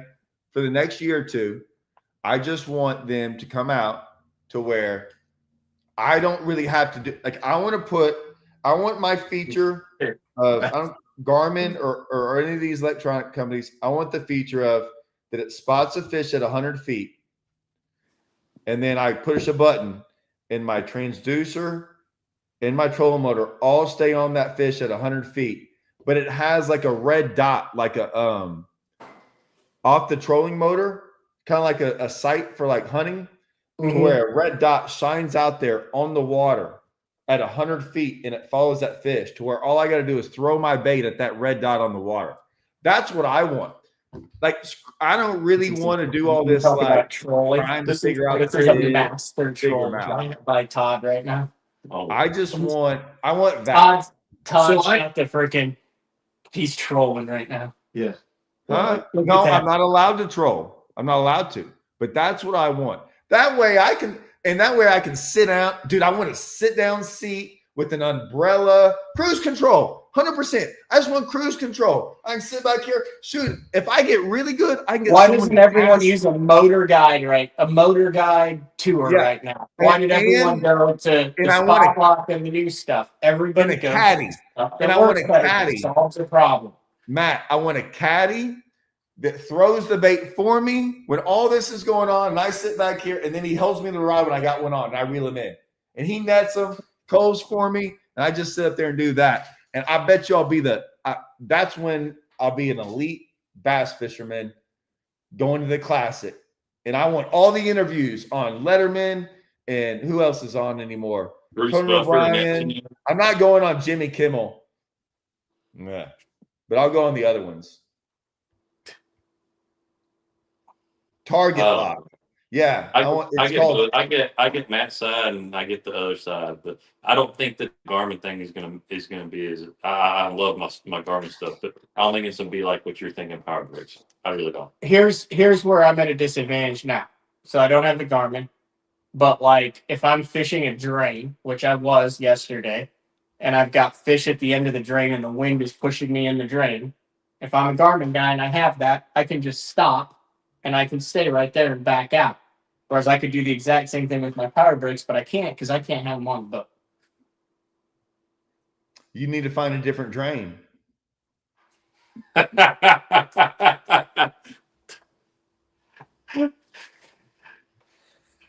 had 9 pounds, 12 ounces, so that's valid. That's a very valid comment. Oh man. Matt, that's like saying, hey man, it's not fair that I want to go throw a frog on that bank over there and there's 4 footers on it. I mean, yeah. Fishing, listen, I will say about this, fishing should be hard. Like fishing should be hard. It shouldn't get easier. Like fishing should only get easier because you get smarter and you think of different ways to catch them, but it shouldn't get easier. Oh, yeah, it's pouring now. I'll agree to some extent. It's like the difference between a plantain and a banana. No, Ricky Stapleton. Or Ricky, yeah. Honestly, the power brakes are really different. It's apples and oranges. It's still a fruit, but different. That's what I said. I think it's the difference between a plantain and watermelon. No, a plantain and Peanut. No. Steak. No. Steak and a pork chop. They're all foods. And a banana. No. Plantain. No. That's not the same thing. That's no. Power poles and like Raptors are plantains and bananas. You're over there like strawberries and watermelons. Maybe. I have not been in the boat. You're right. I've not been in the boat with the new Garmin. I think it's going to be an awesome feature, but I think it's for stopping on stuff quickly and not how many times. I mean, you're still going to have the backwash. I mean, no different than turning your 12-meter head around. I mean, it's just maybe you protect your blades a little bit more.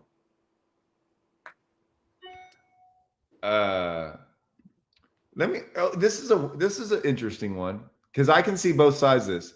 Fishing has been getting easier since the beginning.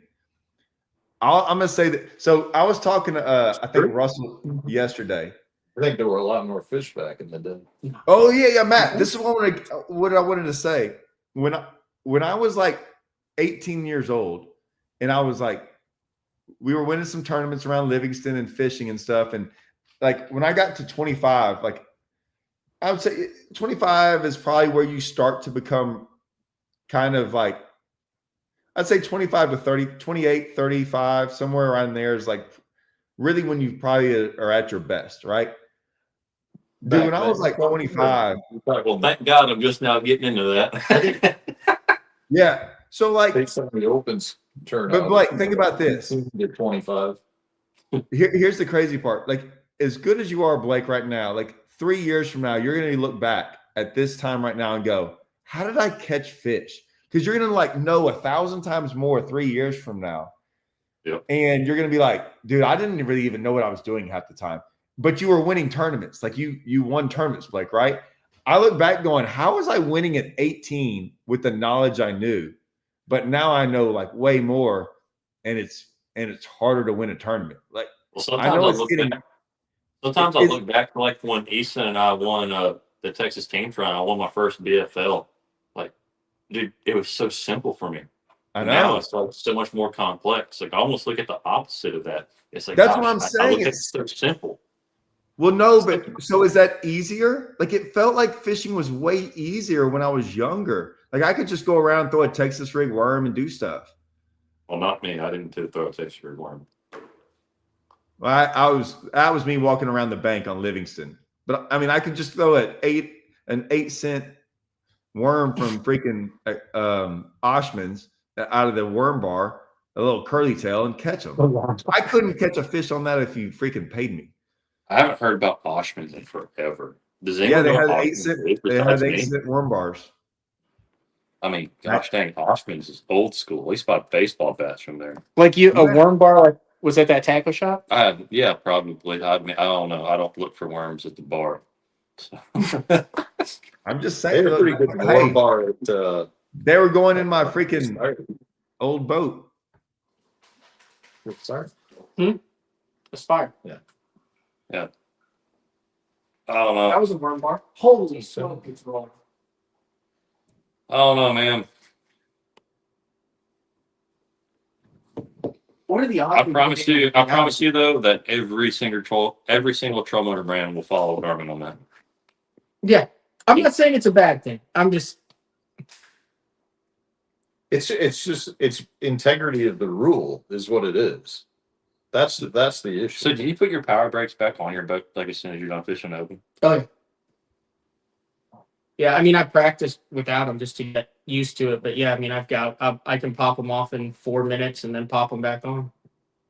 Was it just like a screw-in thing? And then No, it's like an connection? electrical connection and then bracket. So it's just all it is just a chopped off trolling motor and half a shaft. And you have a foot button at the front? Yeah, a reverse and a forward. So it gives me, I've got 240s for the reverse thrust and then the same thing. So they actually face backwards. So when you hit it, it'll stop it. And then it just goes to my cranking battery with another breaker. Hold on. There's so much going on right now. Look, Yeah, there's a lot of good comments. So like, well, I don't know if that guy's trolling. I don't even want to get into that. This right here.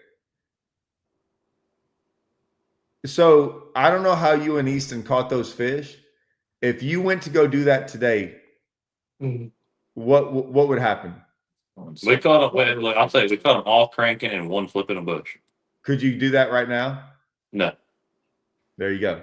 Like last year, I told you I was doing the Toyota series, and then for several weeks, and that was the first time that it's been like that in a couple of years. Everything else has been all forward facing sonar in 4 or 5 spots on Sam River. Right, we could run a pattern on the lake back in the day, throwing a 6XD and crush them.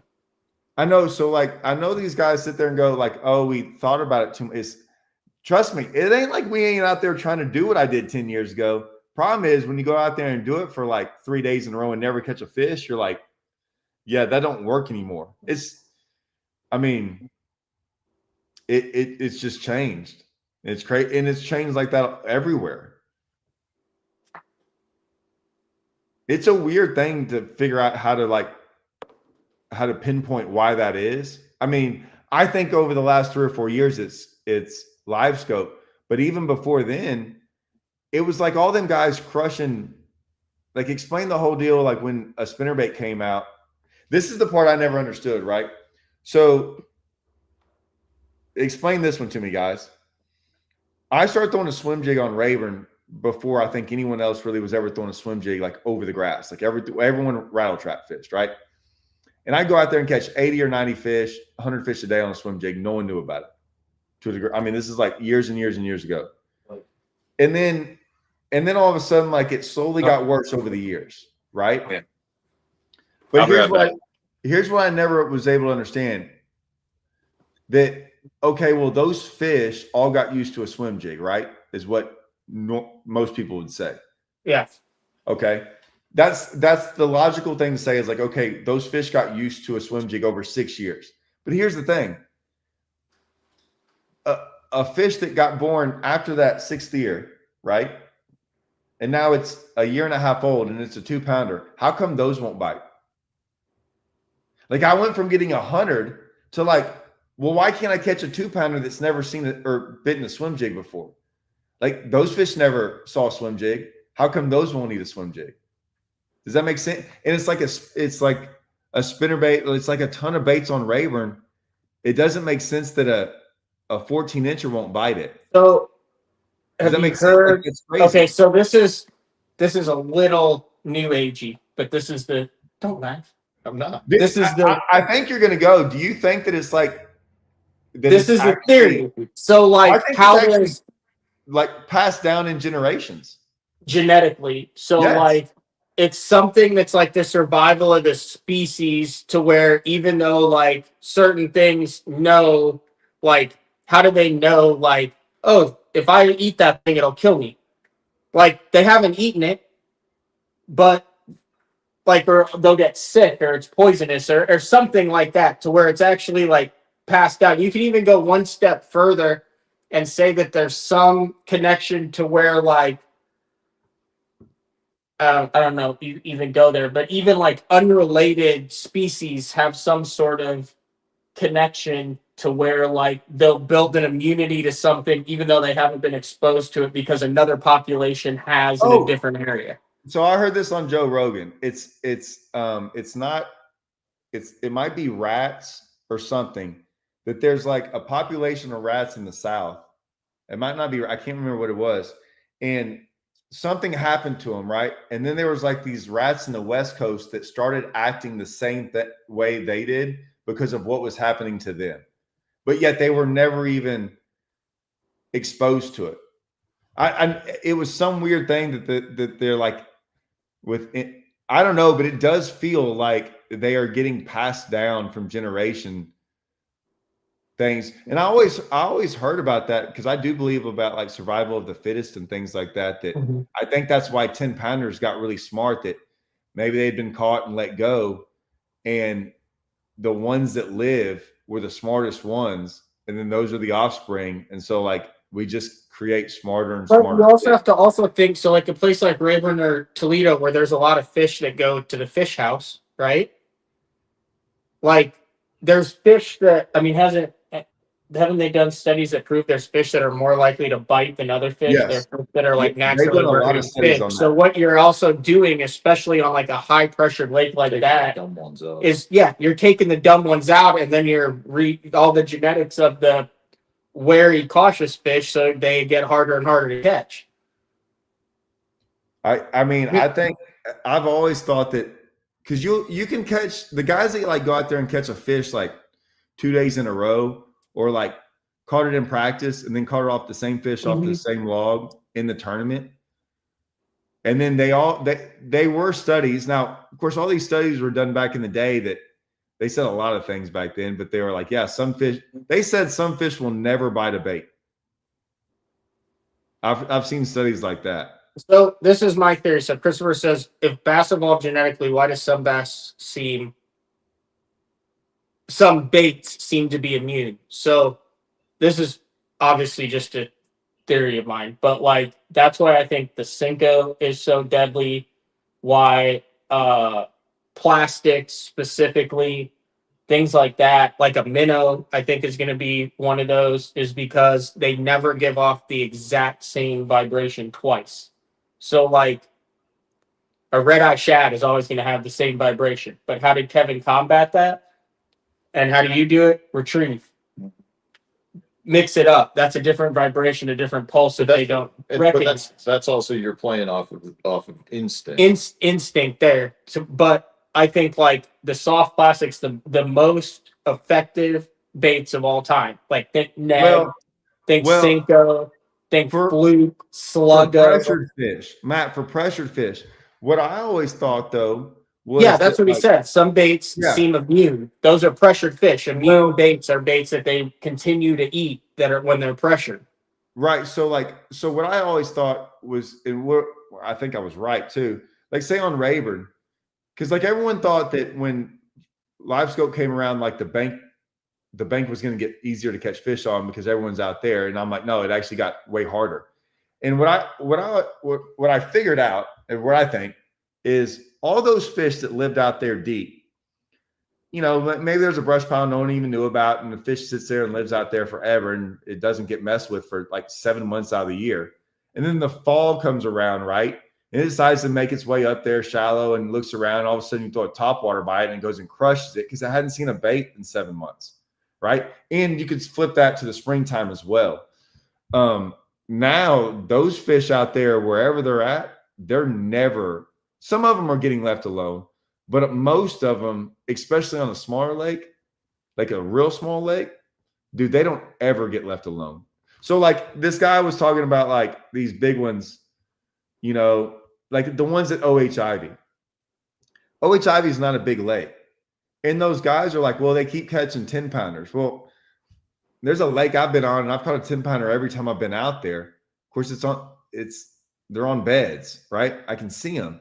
Well, those guys aren't out there catching like 50 fish. They're out there like finding a 10 pounder and following around for hours. And then they're like, there's some, if you've read the stories about OH Ivy, there's a little bit of weirdness to it that I'm like, man, is this going a little too far? But they're finding these fish. They're not on beds and they're like staying on them because they know they're giants. And then they like wait for them to get on a bed and it might be like hours.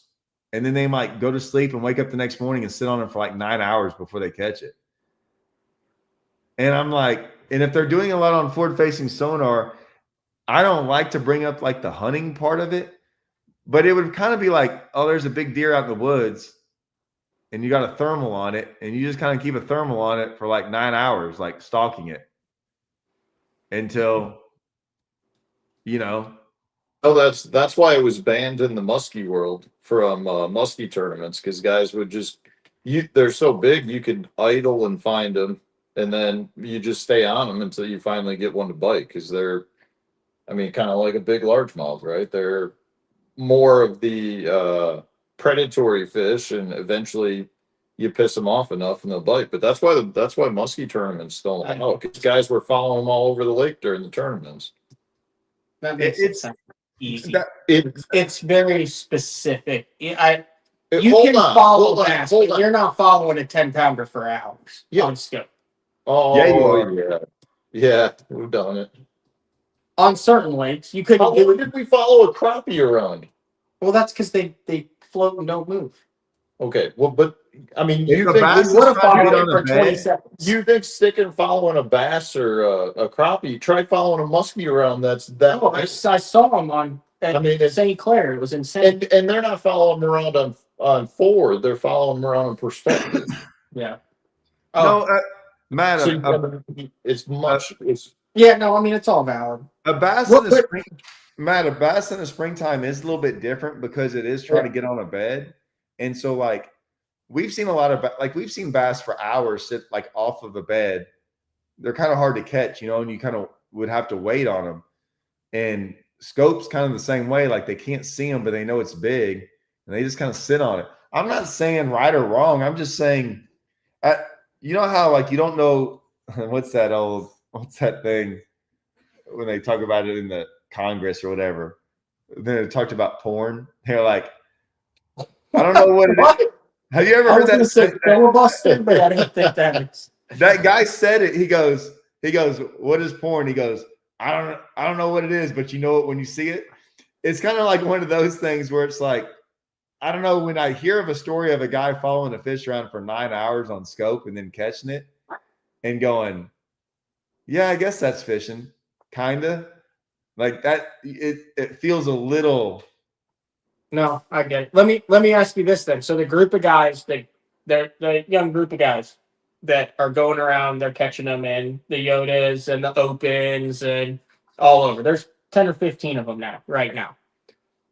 I want to get both your opinions on this. Do you think they have figured out a way to get fish bite that the rest of the good scopers aren't, so a higher percentage? Or do you think they have found a population of fish that the majority of guys who are fishing at a high level have not found? Well, you see what I'm saying? What was your first option? Do you think it is because they are getting a higher they have a bait or figured out a way to get a higher percentage of the fish that they're targeting? So, like, when you out here yesterday, I probably cast to 75 that I knew were keeper bass, but I only got 7 of them to bite. Do you think that if one of those guys who's fishing casts to those same bass that I cast to, he would get 20 of them to bite, and therefore would have come in with 14 pounds instead of 10 pounds? Or do you think that they're on entirely different populations of fish, meaning that they're finding different populations of fish that are bigger, but they're still catching them at the same ratio? So like if my ratio was 1 out of 20, they're still 1 out of 20, but they're on bigger fish. I mean, I think it's some of both. I mean, is that a valid question? I think, I mean, I think obviously they are masters at it. So from a presentation standpoint, they probably are better to calculate what's going to be effective for those fish. But I also think they are absolutely phenomenal at finding the bigger groups of fish. So they're throwing at more fish too. So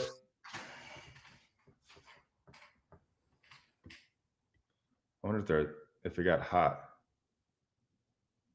Oh, there you go. I'll put it to you like this.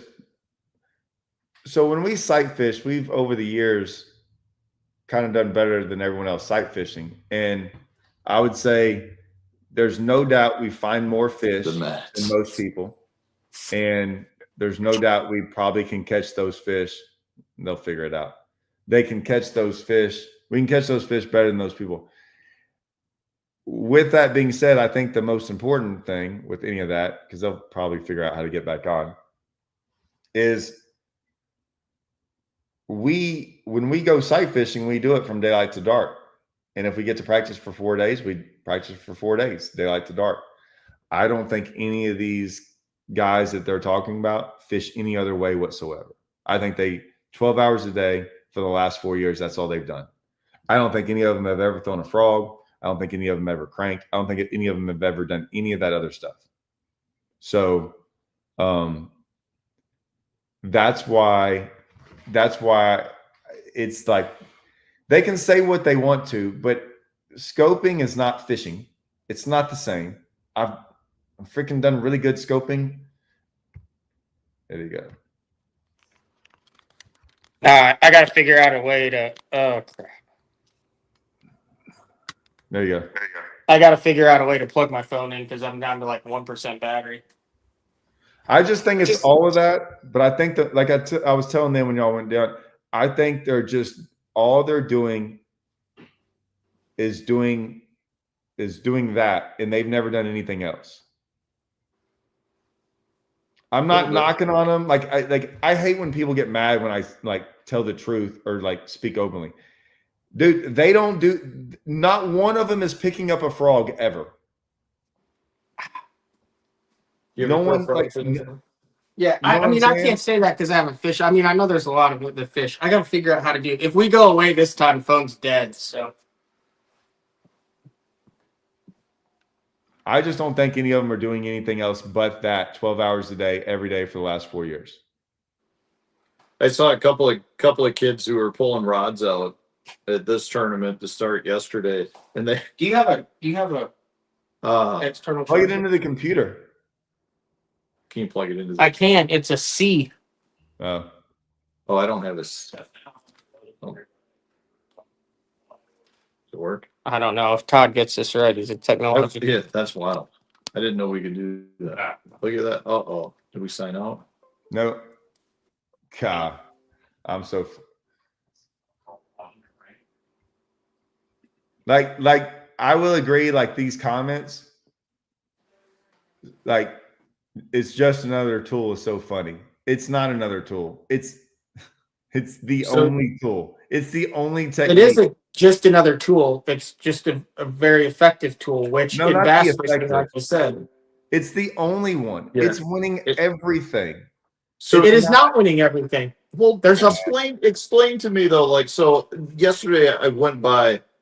I was on the trolling motor. They told us to get in the back of the pocket. I'm going into the back of the pocket. As I'm doing that, I went by two of the better scopers out there in our tournament right now. Both young kids. Age doesn't really matter, but they were young kids. The one guy was pulling out rods from his rod box. You know how many rods he had out on his deck? He had 3 out. And you know how many rods he had in his rod box? 3 more rods. Yeah. He had 6 rods in his whole boat. Yeah, but back in the day, Hold on, how many do you hold on, think Tommy Biffle and hold Denny on. Brower had in the boat? Hold on. The other guy went by, had his middle tackle compartment open, and he had like 3 boxes. Have you ever seen Casey Ashley's boat? Have you ever seen Dean Rojas's boat? How many Tommy Biffle used to have 6 flipping sticks. Let me ask 3 you of them this. had a jig Great. on, and 3 had a Biffle bug. Matt. Which one? Matt, Panger from being just going off on rail. Let me ask you this. When Dean Rojas goes and throws a frog, was he in contention on every lake he ever went to? Yes. That's the dumbest answer I've ever heard from you. I'm not talking to you again. When I covered the Elite Series, I roomed with him, and Dean would spend, unless it was, well, no, he would even. I didn't say he didn't do it. I said he was never in. I don't the first see him. thing he would always do is he would always try to find a frog. That's different. That's fine. Oh, That's fine. The point that I'm Tommy making Biffle's flipping, but Tommy Biffle can't go to every lake and win an event. No, that's valid. That's I'm my just simply stating. Yeah. I'm just simply stating when you don't even carry the tackle in a tournament like this, that I mean, you could literally use almost any lure right now, and they don't even have it in the boat. Okay, so, great, Stephen. Yeah. So here's the point: they're throwing one bait. It'd be different if every time Rojas went to a lake and 50 guys were all there throwing a frog because that was the way to win. He was just using that one technique. They're not doing anything else but this one thing. And they can do it at almost every lake they go to. Now that same guy might not win, but the technique will. No, the reality of it is, so it'd be different if Rojas or Tommy Biffle was throwing a jig, and you're like, "Well, Biffle didn't win." I'm like, "Yeah, but that guy flipping bushes did." No, they could only do it certain times of the year on certain specific lakes that they have a chance to win that way. This technique, dang near can win on every lake 12 months out of the year. And the crazy part is, Todd, like, I'm the idiot for having 30 rods in my boat and so much tackle I can't close my lids. I should only have 6 rods to force myself to fish the technique that's going to win. I finished 100th, 200th, and I'm in 140th. It doesn't mean you're going to win, but you're doing the right thing. But the technique, I guarantee Casey Scanlon is not stupid. Casey's going to win this thing because of his Ozark know-how and Table Rock and Lake of the Ozarks, and when it comes out, I bet you he's throwing a jig and a spinner bait. And hey, would you agree though that this event y'all are in is an abnormality to like most events? So it's about to flood, it's about to do all this stuff, but 9 out of 10 events are going to be normal weather, things are going to go right, and it's going to be won that way. Like, we all know that like, things are going to go crazy every once in a while and something weird's going to happen. There's nothing normal about this year. Yeah. No. I mean, this one still could easily be won at a minimum. Oh, yeah. Like, in fact, I don't know if Casey is, in fact, fishing some shallow related stuff, which some Ozark spring pattern. It would not surprise me at all. With what's happening right now, to me, the safest bet is somebody who's going to be minnowing clear water, because you'll be able to find clear water somewhere. It's just a matter of whether you have fish in that area. Yeah. I think it brings fishing back into the aspect, doing what's natural. I mean, you might drive around an hour tomorrow, 2 hours before you find something that's fishable. The stuff that I'm fishing, I might not even be able to get to it. I know. It does make it like there's a lot. I'll be honest with you. Like, so even when we go to these places, and I'm with Stefan on this, like, I went to OBJ to go sight fish, and we made a top 10 and we made some money and all that stuff. It wasn't one that way. I think everyone in the top 10 fished a certain way. The guys who won it scoped. I always just say this about this to Hallman. people are going to get tired of me saying this, Matt, but you'll understand. Holman used to come down to Rayburn in the springtime, and the water would be up in the bushes, and he'd go flip bushes. Still ask Holman. I've heard this. Yeah. And he's flipping bushes, and he looks up, and he's like, "Why aren't you flipping bushes, Todd?" I'm like, "Because it's not the way to win." And then after day 3 would roll around, and 8 out of the 10 guys would be flipping bushes. Now the winner wouldn't be. And he's like, "Well, look, Todd, you didn't make the top 10. I'm like, "Yeah, but I'm doing what I should be doing to win this event." He's like, "Well, look at all the guys in the top 10. I'm like, "That's because 90% of y'all flip bushes. And like 8 people went through a Carolina rig. And 2 out of that 8 is in the top 10, and the winner's going to be on a Carolina rig. But if you switch that around and made all those other guys throw a Carolina rig all in practice, the entire top 10 would be Carolina riggers. Now, there'd be a lot of guys that did horrible. I'm just saying that was the technique. This technique wins everywhere. What are y'all laughing about? Mark Edwards goes, "I've heard this 10 times," and Devin says, "Too damn bad, Mark. Listen again." Yeah, because it's good. No, so in 2019, I top 10 the Toyota on Rayburn, flipping bushes. And I was talking to Hallman during practice, and Hallman goes, "Keep flipping bushes, but according to Todd, you can't win." I said, "Well, there's no way I can." I said, "I'm not going to go find a magic spot offshore." And sure enough, I made the top 10, and I was 28 pounds behind the leader going into day 3, and he was offshore. Hey, so I know I saw Don Kimmel's stuff about advice in Kentucky. Do you think they're going to cancel Kentucky? The Toyota Series starts Tuesday? Because, I mean, I'm leaving from here to go to that. Look it up. Deep dive it. It's supposed to. Bring, like Mark said, bring a flipping stick. I hope. And get beat. If it gets to 161 or whatever it is, 360 or 361, the main river is going to look like you. The only way to win is going to be in the bushes. It's going to look like the White River. And I can say that because I'm fishing the tournament. See if it's come up in. Yeah, like he said, Blake's not. It was like 4 foot low yesterday, or as of this morning. It's come up like a foot today, but I mean, it's got a long way to go. Still got like 5 or 6 foot to get to the bushes. Man, there's some comments rolling in. I don't even know if I need to click on any of them. This one I don't get. Forward-facing sonar went around when Randy Haynes.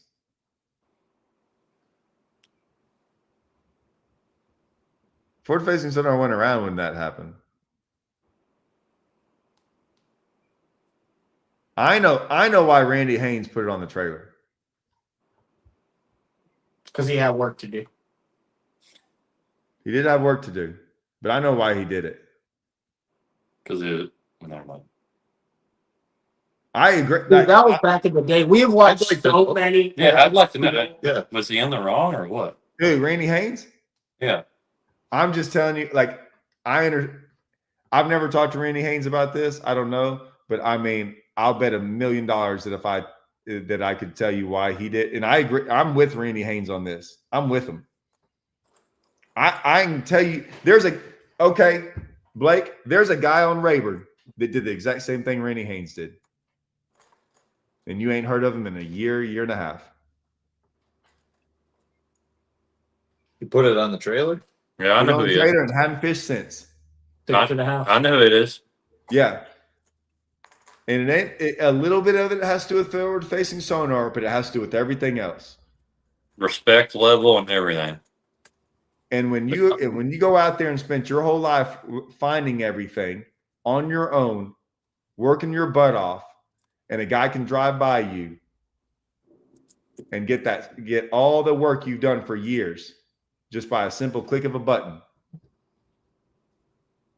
I stopped fishing Rayburn.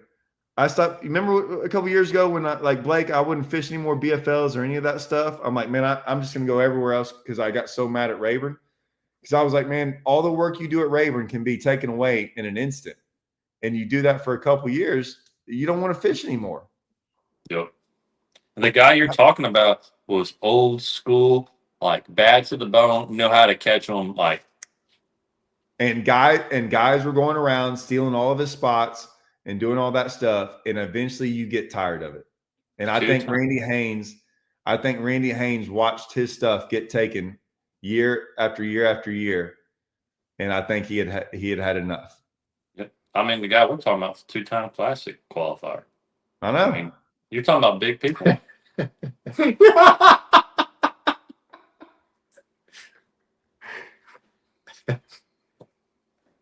See, like, Say propane and propane accessories.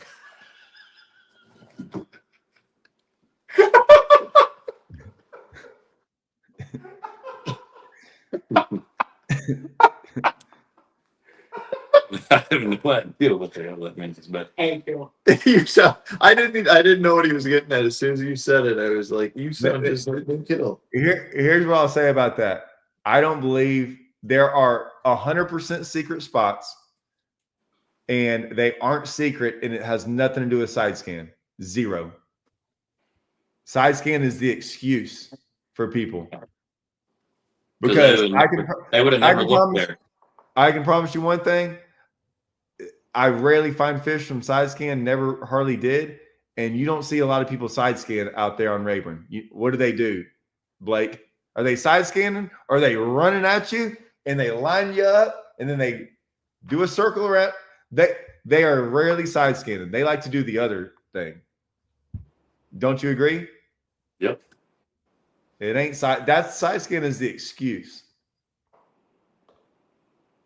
Go out there and side scan on Rayburn for about 2 days and never find a freaking school of fish at all, or even, and you'll be like, oh, well, what's that guy over there doing? That's a weird spot. Gone. That spot's gone. You'll never get that spot again. We used to literally, I mean, this is how secretive you speak because people were so bad about that. We would go fish grass, a mile and a half mile away and wait for everybody to run past and then run out there and fish. Yeah. Had to. Otherwise, it was gone. Dude, so me and Russell, sometimes when we had 30-pound bags early, we would just go sit on spots. We would find the most amount of people in an area. So like we'd look out there, and if there's like 8 boats around in the forest, we'd go get out somewhere we've never even, and just sit there and get, so they could see us and sit there and fish for like 2 hours. We already had a bag, and we're like, watch, all these people are going to think we caught them here. And they would be there we'd see them there the next week. No joke. Dude, I mean, I will say that this one thing about LiveScope. LiveScope's the best thing about LiveScope. The number one best thing is spots are irrelevant now. I love that part of it. I don't feel like I could catch them on LiveScope in front of 100 people and it wouldn't bother me a bit. Like, you're not going to lose anything. I do like that part of it.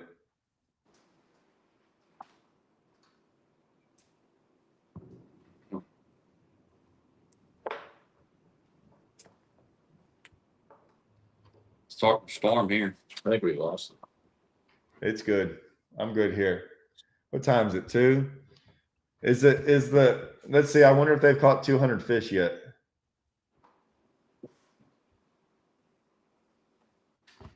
Those are good. What is it? Redcrest? This is your Score tracker? Is that different? and they won't throw that on. There's one up there. Probably yours And too. some sort of mystery liquid in it. Hey, on MLF, when you got a 0 on there, does that mean you didn't use forward facing at all? Correct. Oh, Chris Lane's gonna win it. He's winning right now with nothing. No forward facing sonar. He's got 40 fish for 112 pounds. Dude, that's a pretty good average. That's almost 3 pound average. That's fun fishing. And we're not watching any of it. They got an hour and 34 minutes left. So how does it work on this thing? Because I always said that these guys get screwed over. I'm not sure how Redcrest works. How does it typically? Do you know how it works this year? Is it 3 days? How's the format work? I have no idea what they're doing. I think it's 4. It's got to be 4. You sure? I mean, you Yeah, could be right. they do 2 qualifying rounds, and then I think a final, and then a top. I don't know. I'm just Someone will help us out on this. He said, "Hey, Chris Lane was throwing a top water. Wait, 50 guys fish 2 days, 20 day 3 resets 3 and 4. yeah, and then 10 on the final day. So Chris Lane. So wait, 50 guys fish 2 days, 20 day 3. Yeah. So 20th place is 63 pounds, man. So Chris Lane's got to go catch about 20 pounds or more to be safe. That's what I would Unless there is a deal where, like, if you Oh. win in the regular season, like if you win the first one, you go straight to the go finals. straight to 4th. The first one only? No, if you win the qualifying round, like finish first, you don't have to fish day 3. But I think Oh, here, wait, 10 day 4, right? Yeah. So that's right. So wait a minute. Okay, God dang it. I'm being honest about this. Do they reset 19 on day 3 win goes to the final round. Okay, Then they so reset. they said it resets for day 3 and 4. So it resets day 3 and then it resets again for day. It have to reset again for day 4. Correct, because I think whoever wins the first or whoever wins the qualifying rounds goes straight to the finals. So everyone who makes the top 10. So what Chris Lane does if he wins today means he's goes straight to the top 10, all weight 0. Not today. He has to win today and tomorrow. No, yesterday was the first day. Oh, okay, my bad. Oh, so they didn't catch all that on day 1? I think that's This 2 is days. day 2. Okay, my bad. But So it is a big deal if he wins this thing. right. But what you're also seeing is guys who are like, okay, I'm not going to win, but I also am not going to burn my fish for Yeah. tomorrow. So they make sure they stay. No, Chris has to fish tomorrow. I don't know. No idea. Well, no, I mean these guys, and we're not being mean. So my thing, I've always kind of said this about like the classic in MLF. I always like winning a 3 or 4 day event, like, is a big deal against 100 guys. Mm-hmm. Winning an open in 3 days, I don't care what anyone says, it's in my opinion so much harder. Mm-hmm. And I don't understand how it can't be harder, because my deal is this: whoever in this format, you can come in 20th place, right? Right. If you came in 20, like, in my opinion, if you took, I don't know, but I'm sure someone can look this up. If Chris Lane put his top 5, his big 5 biggest fish for the last 2 days, and then they took the 20th place guy, over the next 2 days, wouldn't y'all agree that you would probably say he has a 0 chance of beating Chris Lane? Probably. Yeah. Probably. But in this format, you can be in 20th place, make the next day, finish 10th, and then all you got to do is beat 10 guys on 1 day. Right. I like, to me, that is not. It's just a totally different strategy. I know it You is. just have to completely wipe your mind from the 5 fish and all that, and just completely. That's why I think Wheeler and some of those guys are so good at it, is because they play a totally different strategy. Right, and I'm not saying, like, when people get mad at me, like, hey, that's just the way they do it. That's fine.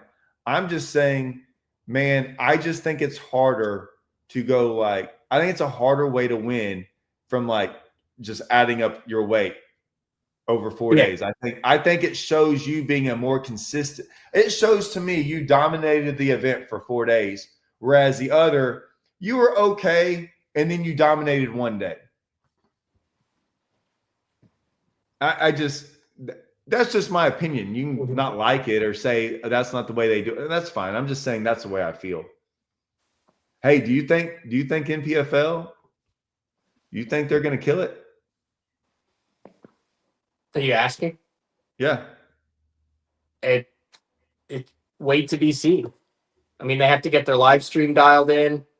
They have a lot of momentum now. I always call them the cat with 9 lives because they should have been dead 4 or 5 times already between scheduling, weather, finances, decisions, and they keep coming back. Now they seem to have some momentum. They get the live stream stuff figured out. I mean, listen, I think it's already a win for them because we're talking about them in the same sentence as a Bass or an MLF. But in all reality, it's still a pay to play league. I know that you have to kind of get invited and stuff, but there is no qualifying for it. There has to be some sort of qualifying structure for it. The money, the $5,000 entry fee helps in a way. But I mean, I think that I think that there definitely is a niche for it. Now, whether it will be profitable in the long run as far as eyes and sponsorship views, I think that is what we'll find out in the next year or two. Because there's more eyeballs on it now than there ever has been, maybe outside of the first year. I agree with that. My big, I would like to throw in the ring too when you talk about the NPFL is if Major League Fishing gets rid of the invitationals and you go back to having 3, you know, the BPT, the Toyota Series, and the BFL. You think they will get rid of the invitationals? It could be a possibility. I mean, what are your thoughts, Todd? Why would you keep? Where's she from? I've never understood if it was me. So they were very quick to tell us how bad we were in the invitationals don't make money. And if the Toyotas make all the money, why wouldn't you get rid of the invitationals?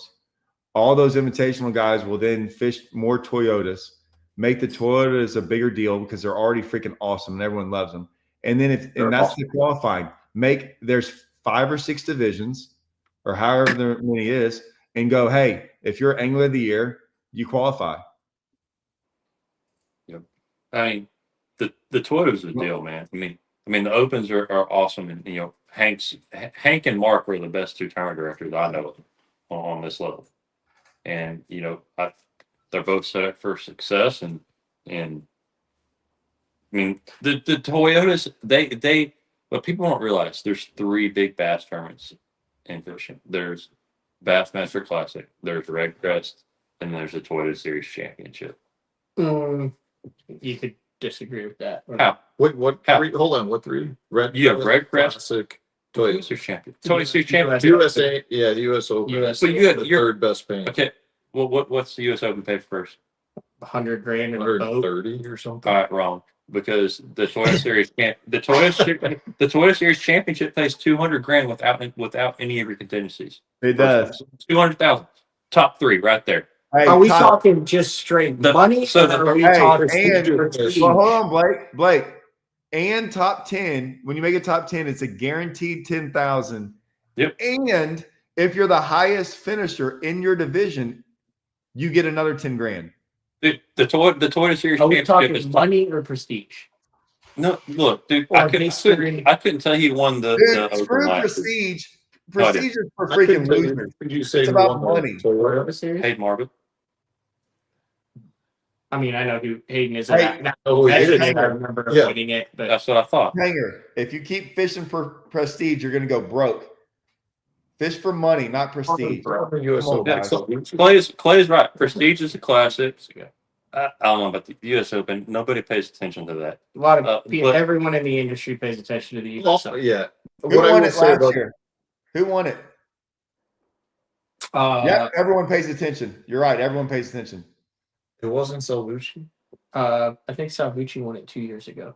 So that the point proved. I mean, for okay, the U.S. Who won the Open Toyota that's a team tournament for guys that do it all the time. No, Yeah, 2 Or years whatever ago. it is. I don't even know. I don't really even care.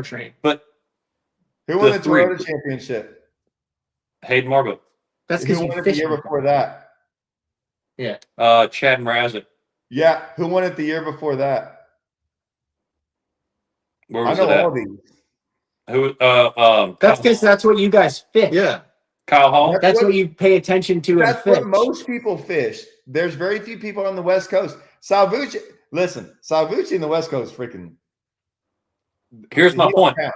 Everyone knows Anyone him. in this comment section can sign up for the Toyotas and have a chance at $200,000. Anybody can sign up for the U.S. Open and have a chance. You got to qualify to get to the. But who wants to drive to the West Coast? People on the West Coast. Okay. There's a whole Exactly. other half of the country. Blake, you No. got to do the drive at least Matt, one time. Oh, It's an no. it's I would an love to. amazing drive. I would love to, but I'm not going to put it above the Toyota Series Championship. That's fine. There's no way that I will. If you're going strictly money, how much are you in on the Toyota Series Championship? What are your entry fees for each Toyota Series? $1,700, and this year. So 1,700 times 3, so also $6,000. Okay. Hey, You're Matt, in. mine Yeah. is 0. Yeah. Why is that? Because Oh, never mind. That's when you win Angler of the Year. You don't have to pay anything. Never mind. Keep going. Okay. I'm sorry. I'm talking about normal. So I'm just So messing you're- with you. I'm just messing with you're you.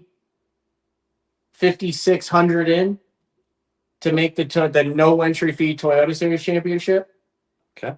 To win 200,000. And two of them this year. If I would have fished Southwestern, Just wait. You're I 50. stay at my house. Yep. Pull And the then calculator. the only other one I travel for is the Eufaula, which Todd and I have a buddy that we can stay with. He's So got a zero- point. Good numbers. $0 on lodging, so I have entries. I'm not and- just I just want to do For the me- top No. payout and the No. entry fee. No, you asked something earlier. There are more people that are allowed to fish the Toyota because there are so many more divisions that all qualify for a championship, and these people don't have to travel to do it because there's regions for that. Which make it even less prestigious to qualify. Just kidding. It's not the qualification we don't care about. It's not the qualification. It's the actual You- event and how much it pays. You win the U.S. Open. I don't know much about it, but what's it going to do for your career? About the same as winning the Toyota Championship. I don't know about that. I know somebody that won a Toyota Series Championship, and I've gotten word of the deals he's gotten because of it, and it changed his life. It It's just depends on who substantial. the person Yeah. is. Substantial. Totally depends on who the person is. Yeah. And I mean, I will you say still got this one. about the All-American. The All-American MLF killed the All-American. Yeah, like I don't know much about it. When I went, it was Because of pretty rules. freaking awesome. I don't know if You it's know, still the MLF killed it. It used to be one of it. It was one of the big 3. Yeah. It was Forest Wood Cup, Bassmaster Classic, All-American in that one. Yep. And they totally, for some reason, just said, "Hey, we'll still have it, but completely remove any of the prestige around it." I Like think- the All-American was the deal. You had guys that were missing FLW tour events to compete in BFL regionals to hopefully finish in the top 6 so they could add an All-American to their resume because they were 50 years old and had tried to qualify for it for 20 years. well, I mean, It- what got it that is. is the regionals started sucking. The regionals were terrible. Yeah. You couldn't make money in them. And for a Oh, long you could time, make money. You just couldn't come in second like me to Jeff Reynolds. Jeff Reynolds won a boat and a truck on his home lake on Texoma. I came in second and won $1,500. And I was like, oh, I got him back at the All-American, but still. The regionals were horrible, except for first place. First place was phenomenal. You won a truck and a boat. yeah, that was that tournament where you were mean to me. It was. No, Oh I my was, God. Like Here we go Caligula again. caught a limit and he said something and Todd was in the wave line and he looked at me and he goes, "Was that?" I didn't even know Todd. And he goes, "Your Caligula caught a limit behind you today?" And I said, "Yeah." And he goes, "You're doing it wrong." And then just turned around and stood back. And you told me that story. that was the first interaction I'd ever had with him. Anyway, but I would also say I see Clay there. I was amongst friends. It was funny. I made $600 for like 8th place in that. The regional. Federation that's a good point. The the Federation Nation National Championship, which used to do the Wrangler Angler National Championship, the Bass Nation Championship, then it's kind of gone the way of the All-American. Still a great tournament, still prestigious to make, hard to make, but it's not that. So It's like the Every Federation. tournament is I'll- fun like that. look, I love the Federation. I think it's a good concept. I'm gonna make Todd laugh with this. I think the Federation in Texas is for the people that can't catch them on Rayburn or Toledo. So they just go do that and fish their club and they qualify for everything. You're gonna end up with tire slash. I mean, it's true. It's true. I need to have It's Blake true. on. If It's he's true. going to say stuff like that and I don't have to, That it's the truth. the open. And they're all the same social media warriors too. Let me tell you something too. the opens were the same thing. I would make fun of all the guys from Texas driving 9 hours away to fish an open when all they had to drive was 2 hours away to go fish a Toyota to make more money in their own backyard, and they wouldn't do it. And I'm sitting here going, why is that? And, oh, I have a chance to win the Classic. Great. You finished 95th. You almost made it. Like, You know what he's talking about, right? I don't know. I'm talking about a lot of people. No, He's I'm talking about back in the day. I'm talking about back in the day. Yeah. I never understood guys traveling 9 hours away to fish a tournament that they weren't gonna make very much money. And then there's a tournament in their own, and they did it year after year. They would not fish any of the Toyotas. And Bassmaster Classic. That's why. no, Blake, so it's the same thing like this. There's guys out there that there's a giant tournament going on, where you could go win 10 grand and you pay $200 to do it. And then there's a tournament with 14 guys in it and you pay 150. And that guy 100% fishes that tournament because he thinks if he wins, he can go tell like, oh, you see how I won this tournament? Because he knows he's not going to win the other one. And it's not a big deal. But the difference is like what Blake said. I don't care if you do it, but it's the social media warriors that like, oh, you can do it, but don't be the other guy on social media, right? Like if you're going to talk the talk, walk the walk. Just don't talk the talk and then go, well, I didn't feel like getting in that big event. No, yeah, that's my problem. Is like, right. Well, it ain't. I don't care if you go fish a little tournament. That's not a big deal. But then I mean, I'm not trying to call people out, but I hate that people. You just called out half of Texas. No, I mean, there's certain ones that think they're like macho and put your money where your mouth is. Just show up. Yeah, Dustin mentioned TVF National Championship. You want to talk about payout for money in and what you got out of it back in the day? The boat, the truck, the entry fees, $100 grand, tour entry fees. Like, I mean, that thing was like a cash cow. Don, yes, I do remember you were smacking them on a chatterbait out of the back of the boat. You were doing it wrong, Blake. You're doing it wrong. If you're calling the smacking him on a chatterbait behind you, you're doing it wrong. No, Don's a good guy. We had a good time. I caught him that day. Heck, I think we beat Todd that day. But that's because Todd wasn't up in the bushes throwing a chatterbait. He was offshore trying to win on a sea rig. Me and Don were in the bushes. There was no bushes in the water, so Don had his own thing going on. So yeah, I definitely remember, and we've talked since then. So, but I mean, I also travels too. Like, I just freaking love it. Like, I enjoy being around the people. I think it helps with Bass Talk Live. I mean, the show that I do, like talking and stuff. You know what I mean? There's a so every once in a while on YouTube, I used to do this on like my buddy Brent is always used to do this and stuff. But like these guys will get on there and like make comments and stuff.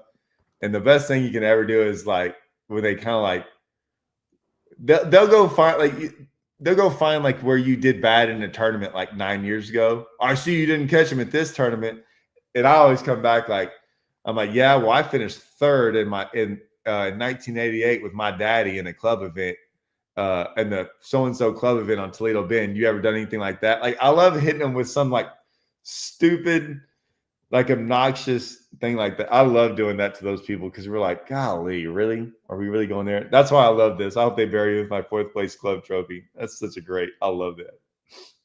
That's good. Devin's been on. Devin is definitely, I think, today won the comment awards. We're gonna start having that, but I wish I could put a little star. He's won. He's done more good comments than anyone. And look. And I know Eggs were replying to what I was saying. I'm not talking about the tournaments in general. I'm talking about certain individuals in Texas that. Who? Devin's not saying that.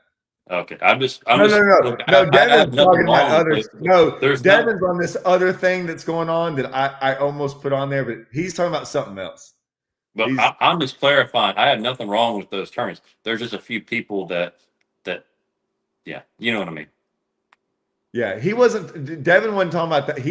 I saw the comment he's replying to, and he's been Devin's been quite sarcastic today. He's been great. He's been killing it. This all makes me laugh, dude. It's funny. I wish I could do that. My wife's gonna be like, name drop. Oh, I already know. I know of at least 2 people you're. Uh-oh. I knew, dude, that's my wife. Watch this. Hey, I'm still on my podcast. Okay, bye. I'll call you back in just a second. Well, hey, Okay. so I like Tim White's comment that trophy be worth it if you beat Jeff Reynolds. One of my favorite BFL wins is when Todd got second. Oh, you guys finished 1-2 on favorite? Yeah. Was he salty? Oh yeah. Really? Like actually salty? Yeah, he was pretty upset. Look at him. Who was? He can't talk right now because he's on the phone. He's pretending. The phone call's been over for 30 seconds. He's pretending that he's on the phone right now. Williams, I've been beating one of his 4 boats. That's the best comment. I'm telling you, he's been on fire. No, that's awesome.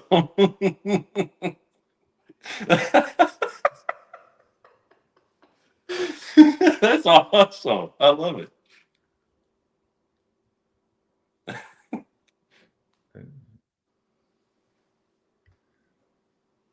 Oh, I can't believe we're still here. Your console up.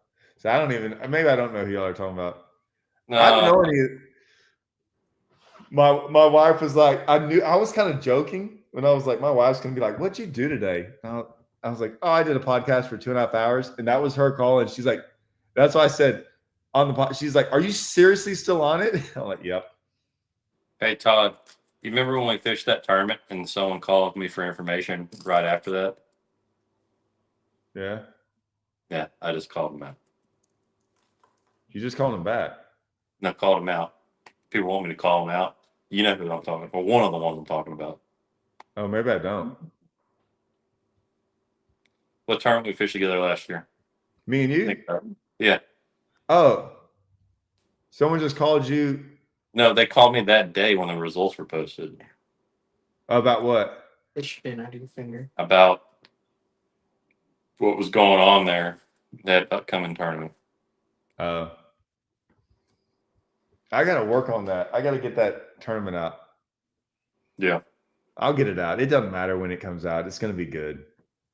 You don't show anything in your videos anyway. Well, we show everything in this one. You Yes, show I do. like you talking about the fish catch and then you cut to a flathead. No, we show everything in this What are one. you talking about? All my Alabama waters, I showed every single fish catch, everything. No, I mean like derbies.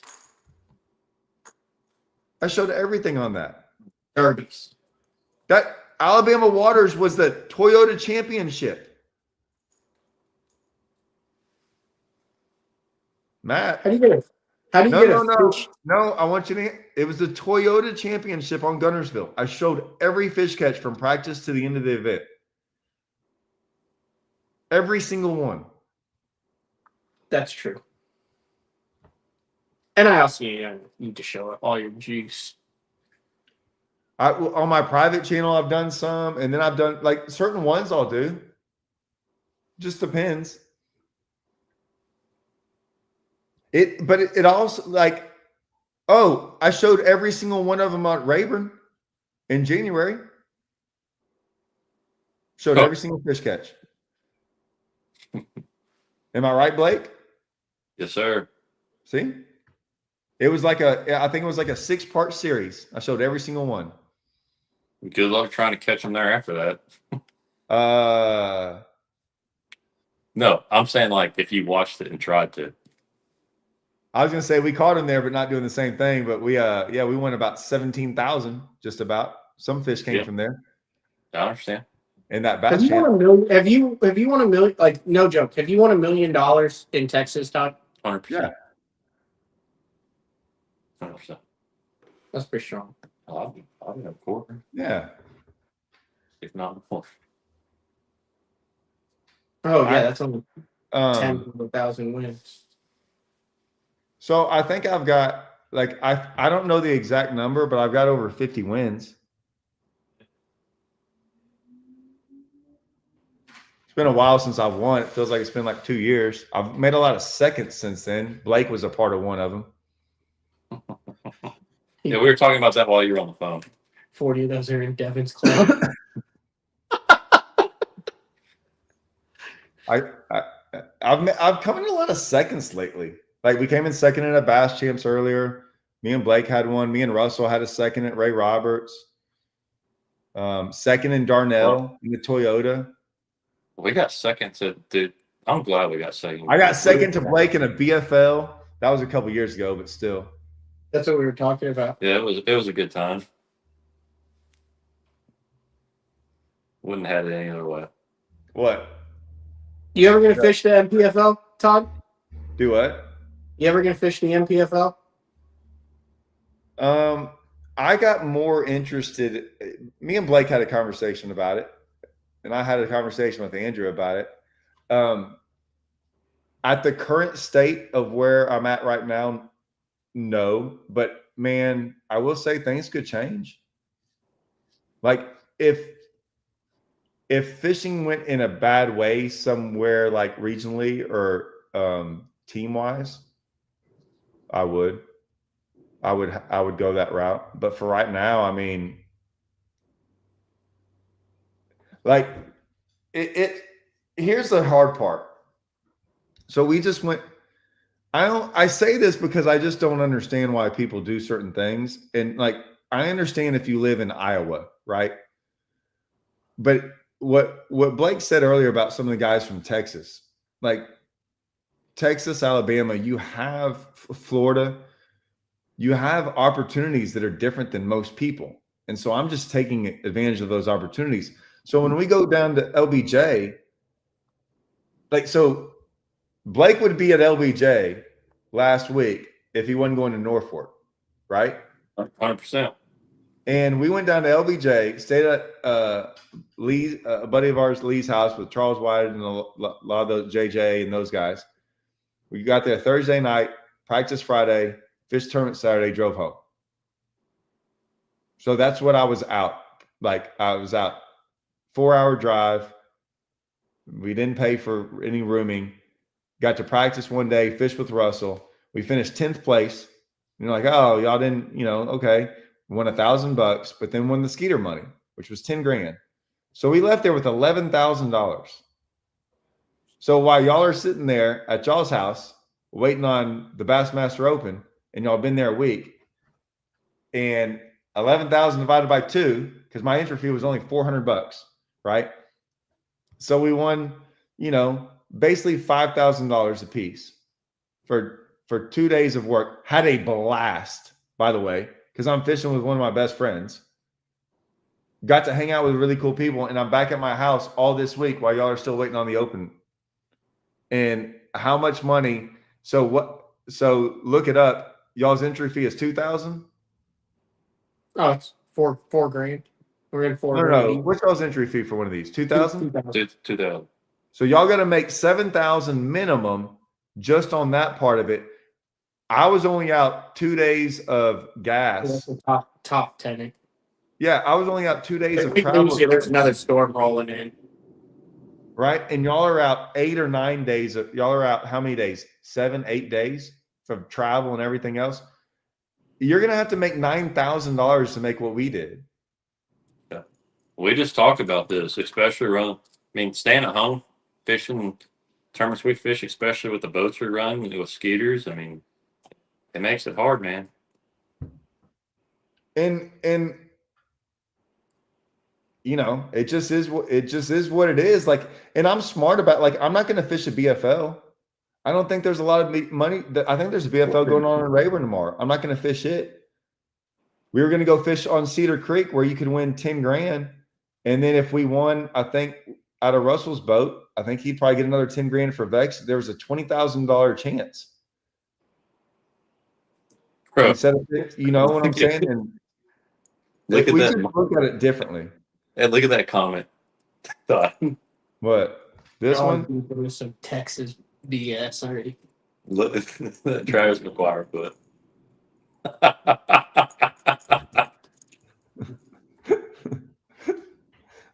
We're all not bandits. Woo. There You it could is. get okay. There now, it is. Take money completely out of it. I have one more question for you. I don't know if I can. Completely out of it.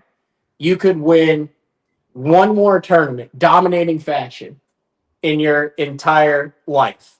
It's What easy. tournament are you winning? Classic. You are okay. Did you hear that?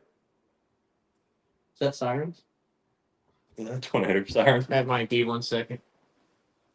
Like, off.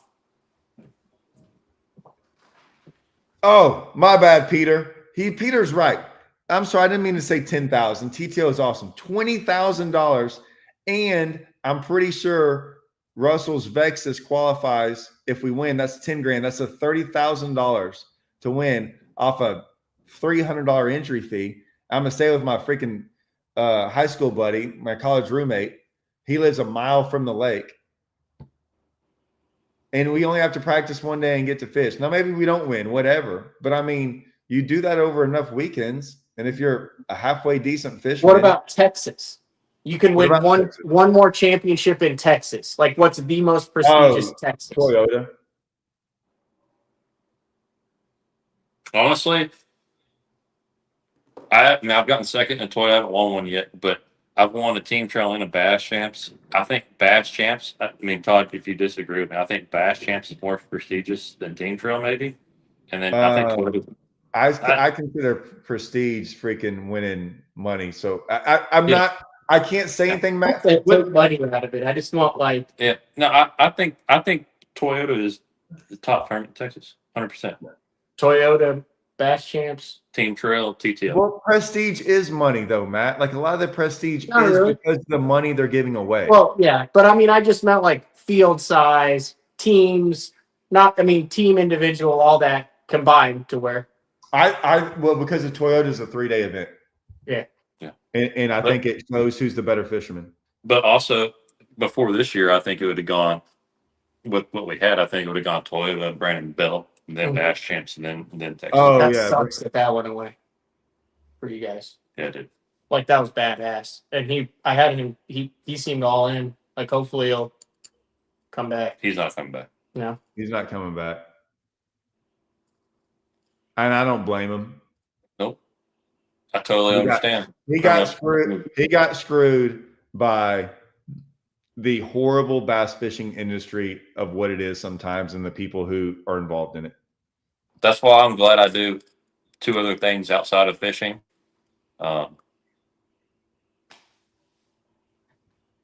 It's tough sometimes. I don't know how. I don't know how you do it. I really don't. I really don't. The people in the fishing all you do is fishing related. I mean, you got BTL, which is an awesome deal. Well, I mean, And then- since I was 21, I know, so it's the only thing I know. I mean, that hunting and fishing is what I do for like it's a passion, and I couldn't do it every day like this, as a business. So I compliment you for doing what y'all do.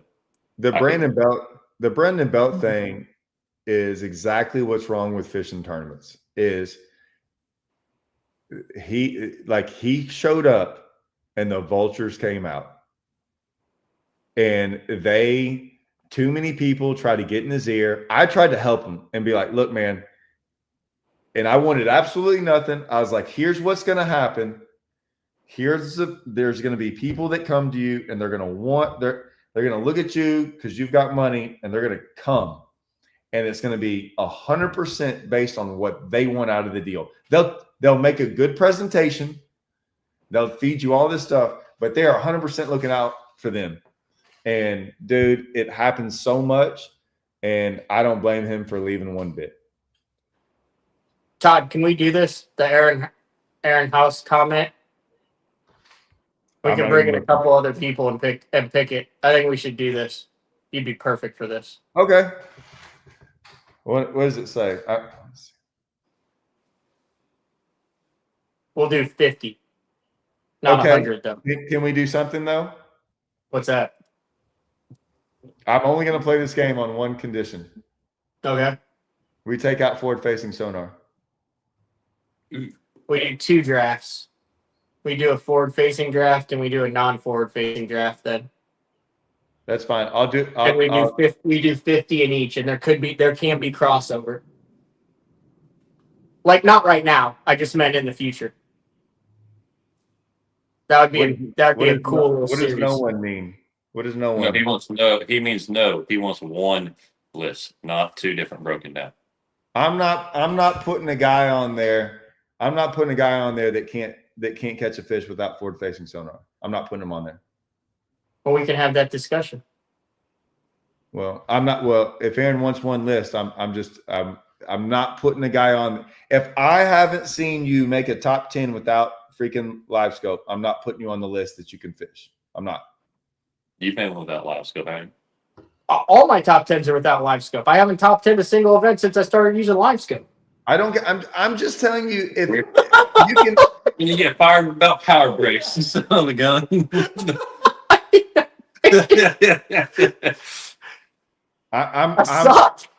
I'm not gonna do that because, like I said, I don't. I think you can call live scope. I'm not saying live scope's not fishing. I'm just saying it's not the same as what we've done. I don't care that it's fine. I'll freaking go do it every single tournament for the rest of the year and try to win as much money as I can this year. I have no problem telling y'all for the rest of the year I will live scope every single event and try to win as much money as I can while it's around. It's freaking the best thing. It's the best thing there is right now. But I'm telling you right now, like all these, I'm telling you right now, do you think, let me ask you this, Matt, let me ask you this question. Oh, he won't do it. Let me ask y'all then. I want to see y'all in the comments. If they took away live scope 5 years from now, and say it did change, it changed like, because they did it. How do I say this? Y'all coming back? We're back, baby. So if 5 years they take away lightning that struck the house. No, say next year. Next year they take away live scope. Let's do this. They said they take away live scope. Okay, next year, and all of a sudden you see certain names change within the leaderboards and things become whatever they do. Well, and say it never came back. Just say it never came back. Would there be asterisks next to people's names? Like kind of like baseball in steroids. In my opinion, no. You don't think so? Let me ask you this. Let me ask you this. Let me ask you another question. If you took all these people and said, hey, do you respect the guys that caught them with or without it more? Because you talk about prestige and money, right? You talked about what's more important, prestige or money. And I said money's more important than prestige. I'm 100% that like I'm fishing for money, not prestige. If I was fishing prestige, I'd be trying to like qualify for the elites and all that stuff. So my thing is this: if right now, I don't care if you say live scope's the worst thing in the world. If it's the way to win, I 100% think that's the way you should go out there and do it. However, if you ask me if you're a good fisherman, me personally, I don't care if I get all the hate in the world, and someone's like, you think that guy's a good fisherman? I'm like, nah. You're not and there's a lot of, listen, the guys that freaking get information, I look at them the same way. Like a guy goes out there and wins a tournament and I know he got info for it. I'm like, nah, I don't think he's all that great. This is all me in my opinion. I'm going to look at guys a certain way and go, yeah, they did good in that event or they did this, but I don't consider them like great fishermen. I have some guys that I think are great fishermen. Yeah, list of tournament fishermen and great fishermen overlap some, but are different.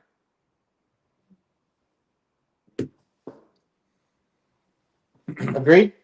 Yeah, I mean, I gotta look at the comment section went freaking absolute berserk because if you're making a list of who are the best fishermen, anglers that you know. It's going to be different than who are the best tournament fishermen. If you're covering a sport, if you're looking at it and the goal is to legally come in with the 5 biggest bass that weigh more than the next guy, as long as you are doing it within legal parameters with a fair and equitable and not trying to gain an unfair competitive advantage. Take all of your bias out of this.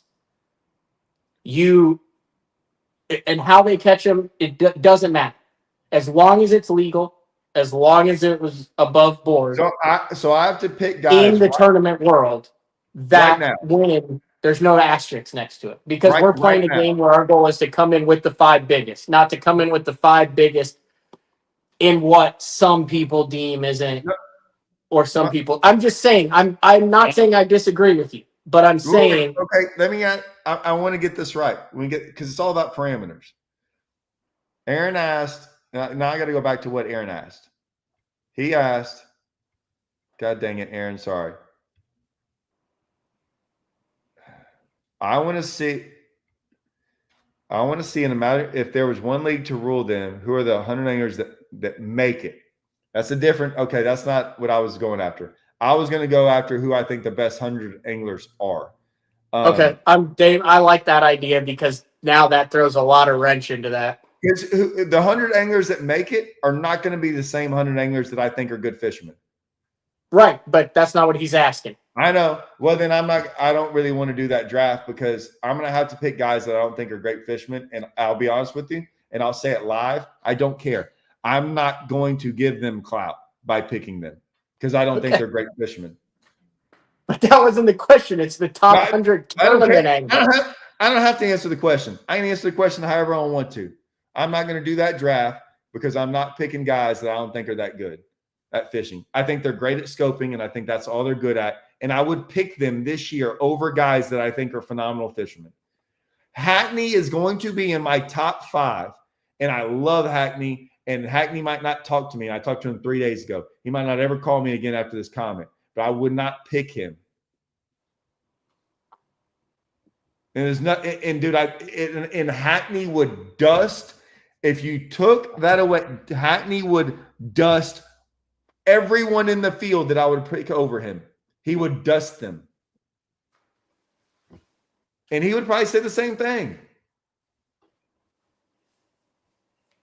But no, I'm not going to pick those guys. I don't like save some time on their life by battling out early.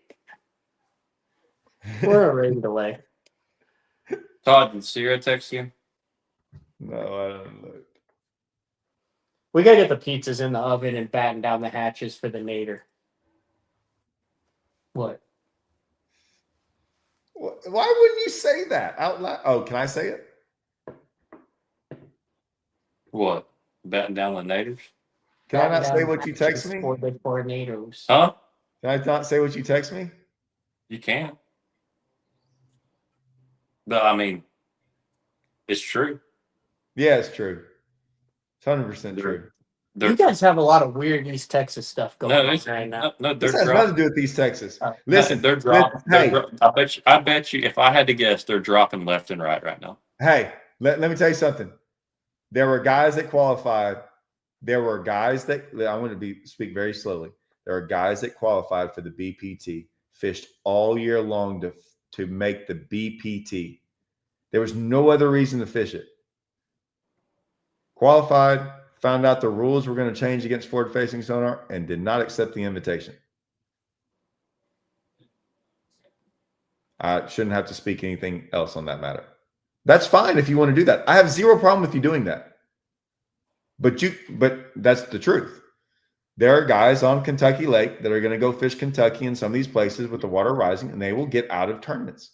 There are people that get out of tournaments for a lot of different reasons. But I promise you one thing, if they don't think they can live scope, they are going to get out of certain events, and you can watch it. It's a guaranteed thing. That's a thing.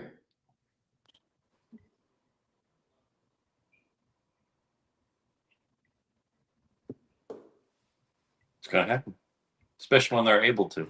Are you still allowed to pick Kevin Van Dam? Hold on. Okay, hold on. Okay, now we're ready. Are we going to have a draft? How many people are going to be in this draft? Like, Oh gosh. how many people, Matt? No, It's up to you. It's your channel. on the anglers, no forward facing I sonar. can't It's do it your- now.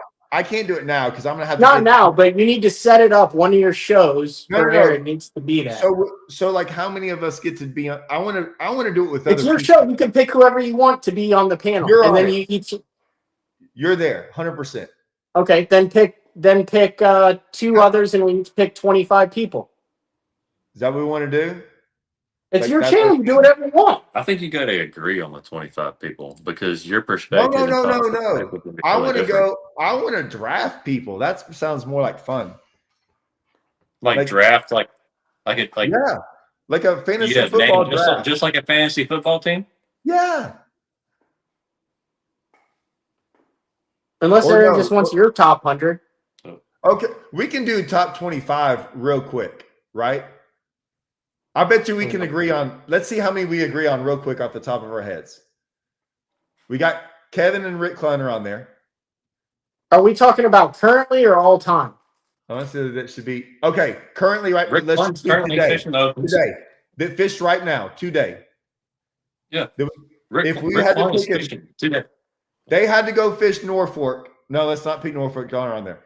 They have to go fish wherever lake. Okay. Next week. And we have to pick the top 25 guys right now. We won't get into 100, but top 25. Right? No forward facing. Yeah. Let's go off the easy ones. Wheeler's Jacob on that Wheeler, list. Okay. Hackney's on that list. Jason Christie. John Cox. Hey, we might need to go. Would you put John Cox on the list? Yeah, I'd put John Cox, Brandon Pollock. Yep. Hell, we just got a storm. We have a storm 14 miles southeast of Mountain Home, moving northeast at 55 miles an hour. Hazard winds excessive of 40 miles an hour, nickel-sized hail. That's where we're at. So Yeah, we should should we go? probably put. Yeah, No, we got to go cover up our graphs. Okay. and- put our trucks under Hey, the. Matt, let's start figuring that out. It's already past us. Never mind. Oh, never mind. We're already Oh screwed. my God. That was a late delay. We've been dead already. Do you put Lee Livesey on it right now? Yeah. On the top 25. Yeah. Right Yeah. now. He's won an elite series without forward facing. He's won 3 of them. Are we doing non forward facing? Yeah. Yeah, Lee's on there. I mean, I wouldn't be opposed to putting Lee on there. I think you kind of have to put Lee on. I mean, name a guy. I'll put it to you this way. Name a guy who's competed with the guys that use forward facing sonar. He's beaten all the guys that don't do it. John Cox. I'd put John Cox. You I'd put Michael Neal is definitely on that list. Who? Michael Neal. Oh, Michael Neal. Bar Put none, Art Michael Defoe? Neal's on that list. Art Defoe. Yeah. Yeah, I mean, Andy Morgan's still on that list, is he not? No? Brian Thrift. Well, I hadn't gotten there yet.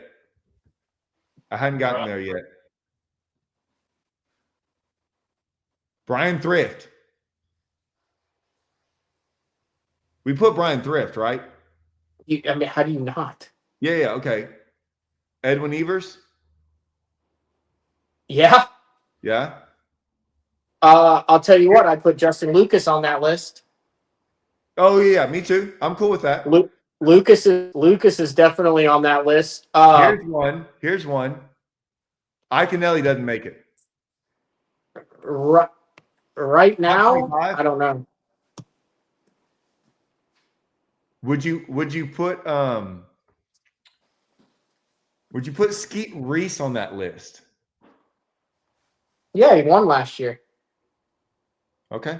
Oh, that's the washing machine. I keep thinking that's the tornado sirens. Someone said Welcher. I would definitely put Kyle Welcher on the list. The dude just won Bassmaster Angler of the Year and then NPFL Angler of the Year.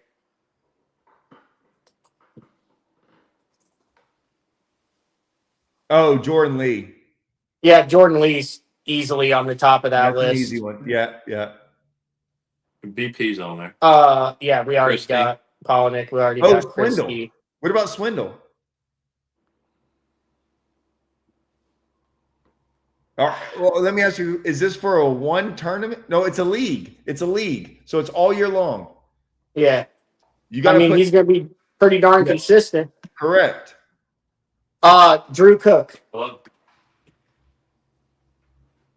Drew Cook catches them, dude, Okay. everywhere, and he don't use it. Brandon Cobb. Yeah, I'd put Cobb on that. Cobb would be a hard one to leave off. I can't put Steve Kennedy top 25. Yeah. What about like a Porosnik? He's right around that cut line. Yeah, he's around the cut line. Bill Lowen, see, he's around the cut line. Yeah. Oh, Patrick Walters. Now Patrick is big time forward facing, but I mean, Yeah, but he can see. That's one. Show me a tournament that he just dominated where he wasn't using it. He did pretty good when not you. He's done pretty good. He's a problem. He's Yeah. a problem because of the fact that he's good with it. He's like Wheeler, but not as good as Wheeler. Wheeler's shown it more. Is that AOY for this? Mm-hmm. Are you serious? Mm-hmm. Like, that's Is Steve Kennedy? No, No. not in the top 25. No. Kennedy's going to bomb some. I'm kind of thinking of it as like, is he going to make, how about this? If you had 8 tournaments, is Kennedy going to be in the top 25 at Angler of the Year? No, but he might. Hey, no Sonar. He No might Sonar. win 2 of them. Have y'all said Ish yet? No. I would put Ish in there with no forward facing. Top 25? Yeah. No. That's a dog, dude. I know. I'm not saying we're not talking about talented. We're talking about right now. right I put now. Ish in there. How many? Because if you're gonna have a top 25 or a top 25, you're gonna put top 25 tournaments on places that you don't have to live scope. Like Ish is gonna catch them. The guy had 26 pounds or 27 pounds on Lake St. Clair of largemouth. Where are we? How many are we at? Ish might make that. I would not be opposed to put Ish on there. Now that I think- Did we said Bobby and Chris Lane, didn't we? no, They've got to both be in there. both. Definitely. Yeah, 100% both. I don't know. With Ish's experience around the country, you put him on. I will say that about like, and we can tell we're not being biased towards Ish in a good way. Here's the problem. I'll be honest with you. That's a good one. The problem with Ish and some of these guys is that like it's been a while for some of them because of the circumstances. Here's a guy that doesn't get enough credit for it. Bird. Brent Ayler. Ayler's definitely in the top 25. Oh, Ayler is. What about Burge and Lester? Brandon, see, like Zach. So, like, if they don't make the top 25, I'm telling you, they're going next.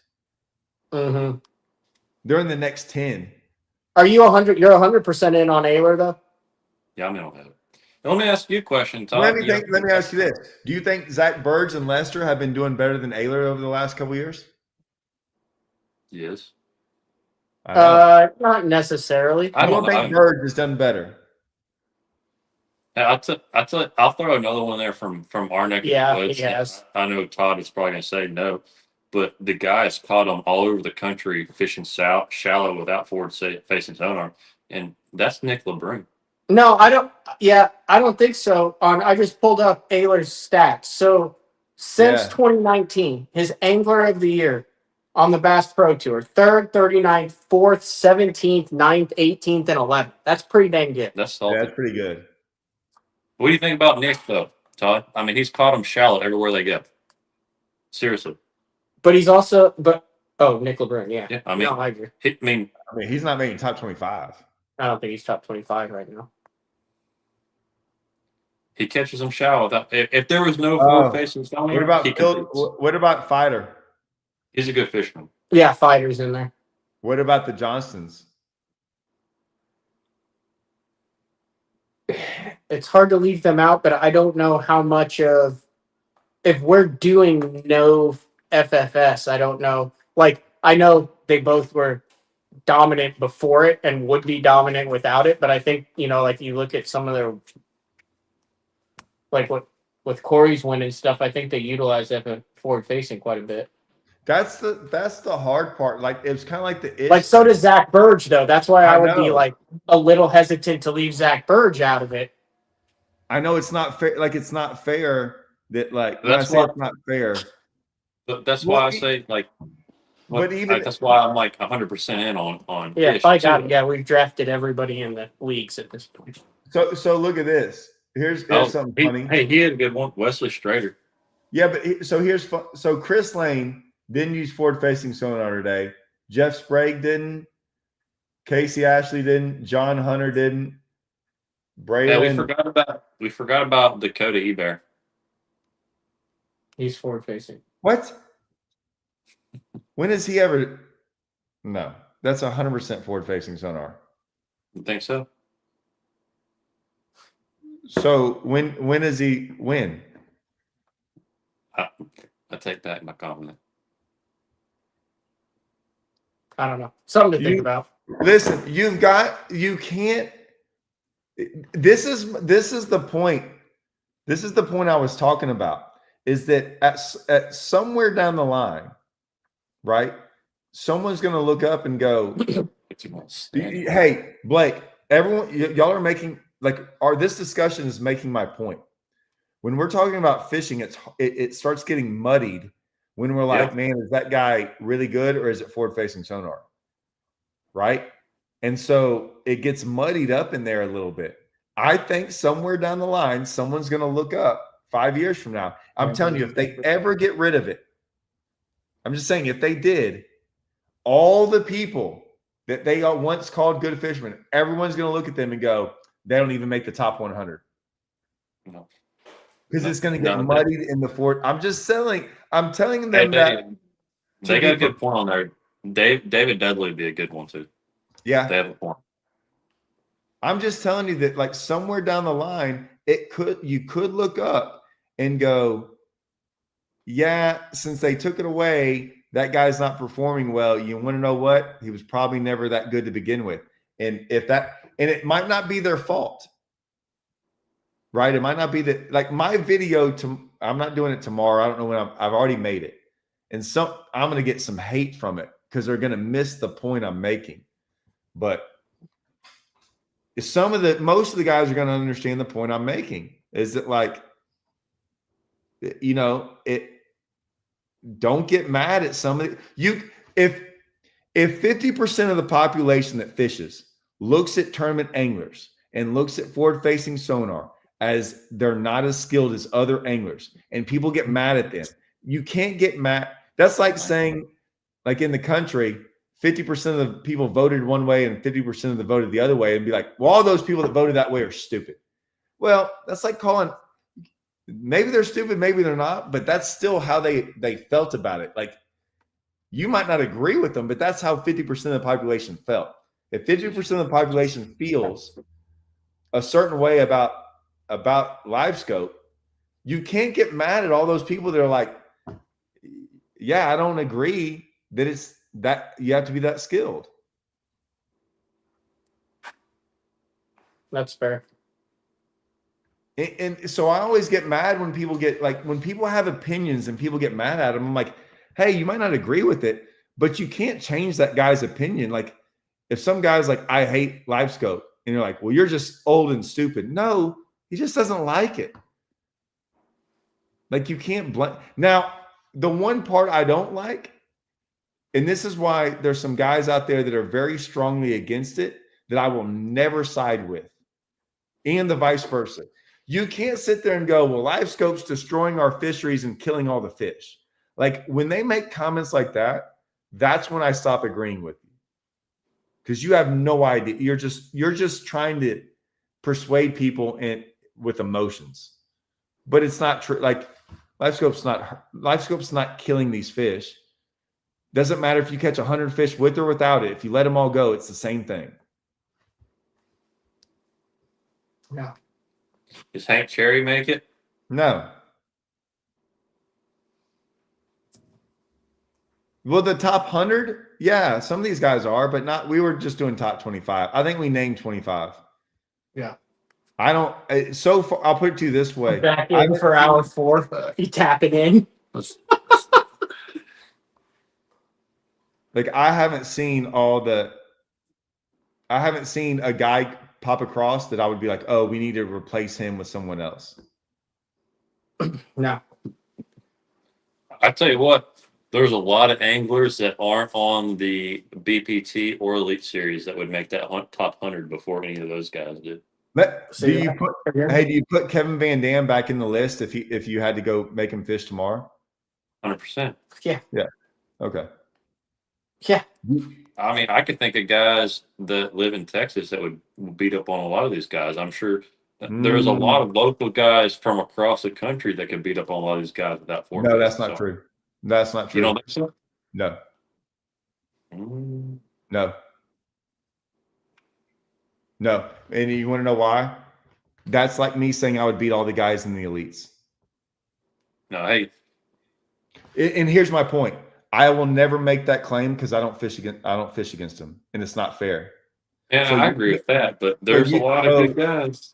You cannot take a guy who's great on a couple lakes and say, oh, he's going to go win all across the country. Until you've done it, then you don't count. So now the only thing I'll say is I've beaten guys that fish the elites because I've fished against them in Toyotas and Opens and things like that, right? But I will not sit there and say I will dominate the elites because I've never fished the elites. That's not right. That's not a thing. So the guys that are like, man, that's one of the best fishermen I've ever seen in Florida. He can go anywhere and catch them. Has he? Well, no, but he could. You don't get to claim that. You have to put it. We all have fished around the country. It is not easy showing up to a lake like Norfolk or wherever. Have y'all ever been to Norfolk before today? Before this event? Never heard of it before this. So that's my point, is that it's not easy. And so you have to show some type of something to show us that you've done it before. We're picking all these guys based on their past of what they've done, not what they could do. I'm not picking John Cox because John Cox might be able to catch them shallow. No, he has caught them shallow. He counts. So Todd, I've seen you travel. You would consider yourself regional. I know what you would say. I've seen you travel the country and do it. I'll leave it up to your commenters, but you'd be a hard-pressed person putting that top 25 the way that you fish for the last 20 years.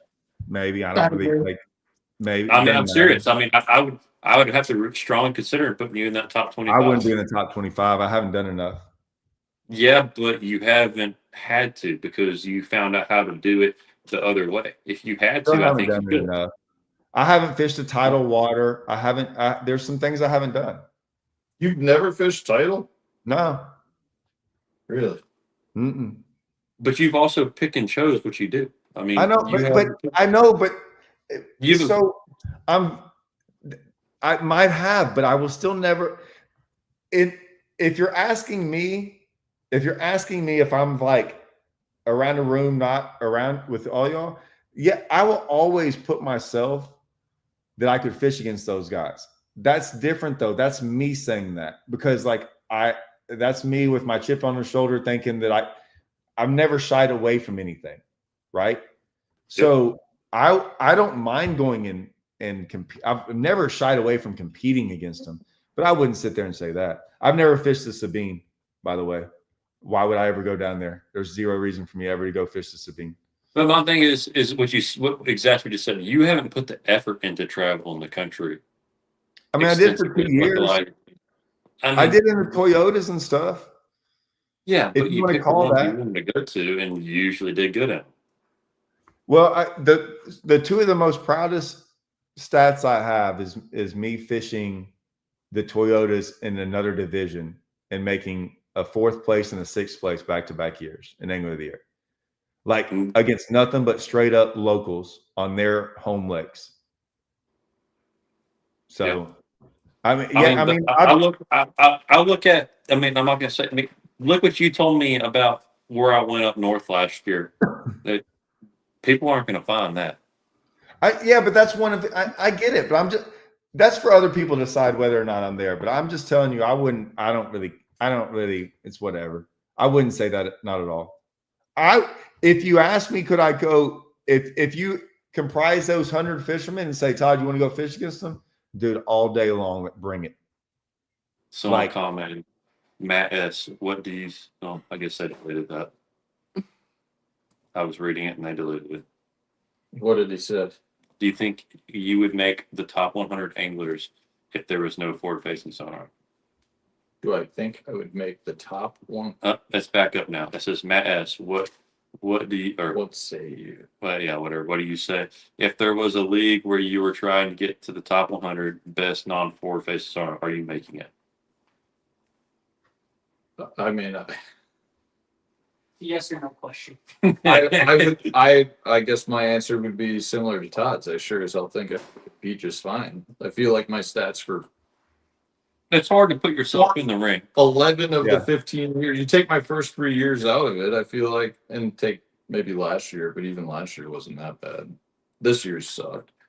But I feel like I to be in the top 100, I feel like I should be there, but I guess I'll leave that up to you guys. So, and I haven't looked at the stats on this, but I think I fished the opens all the way through a couple of times, and all the Toyotas, and then all the FLW, like the 2 years of FLW.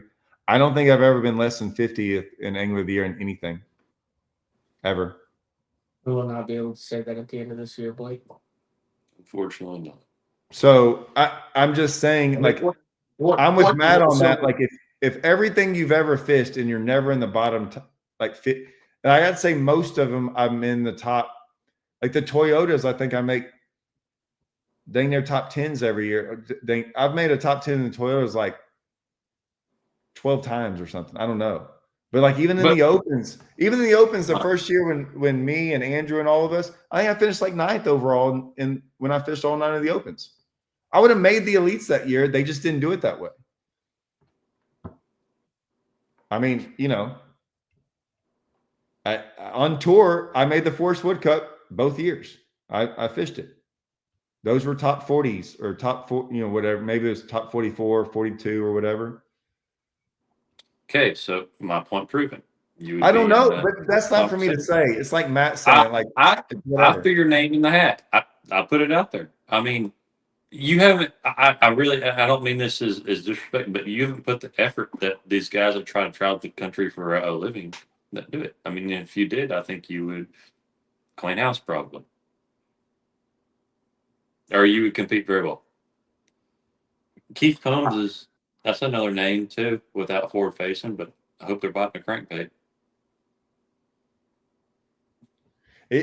What sucks is when you bring up like Dakota and some of those guys that possibly could, because I think Dakota made the 2 years I fished the tour. I think Dakota also made it. That's another one that is hard because, like I said, he could be, but he didn't have enough background to say, oh, he's the guy that would do it. And now looking forward, it's like it's all forward facing. It's not his fault, but that's one of those things that that's one of those things that I'm worried about the younger fishermen looking up and going, yeah, we look back at that and I'm never going to consider my due because forward facing was a part of the equation. I'm just saying if they ever got away with it, I think it won't be an asterisk, but it might be looked at as, and that was kind of muddy waters for those 5 years, and now it's back to normal. If they ever do it that way, I'm telling you, that's what would happen, 100%. And the few guys that could still catch them, that were like known as forward-facing sonar guys, I think it would probably be about less than 5 of those guys would make it. Those guys would be considered like, they would be like much respected. We We're about to get No, we're good. The smoked. misses. That's all right. They don't like it. Patrick doesn't like our topic anymore. Oh, it's coming. Does Ron make it? I don't know Ron that well. Does Ron make it? Nelson? Yeah, 100%. Yes. In the top Okay. 25 or just top 100? Oh, top 20. You know the most about him than any of us. Ron is a hammer. Shallow water fisherman. Isn't that Steve Lopez pretty good? Shallow too. I don't know Steve well enough. Not as good as Ron, and that's the answer. Ron. I've Ron heard. Ron I've finishes heard- like top 10 AOY every year. I mean, And doesn't he have a painting company or something? yeah, I think he's got a paint. And he doesn't practice or anything. He just shows up in top 10s everything. Yeah, and if it's a sight fishing deal, he's definitely one of the top ones up there. You're talking about Ron? Yeah. I don't know much about him, but I haven't heard anything bad about I've heard like, I've seen his results, but like, I've heard he's like next level. Yeah, he's really good. He's got a lot of tricks up his sleeve.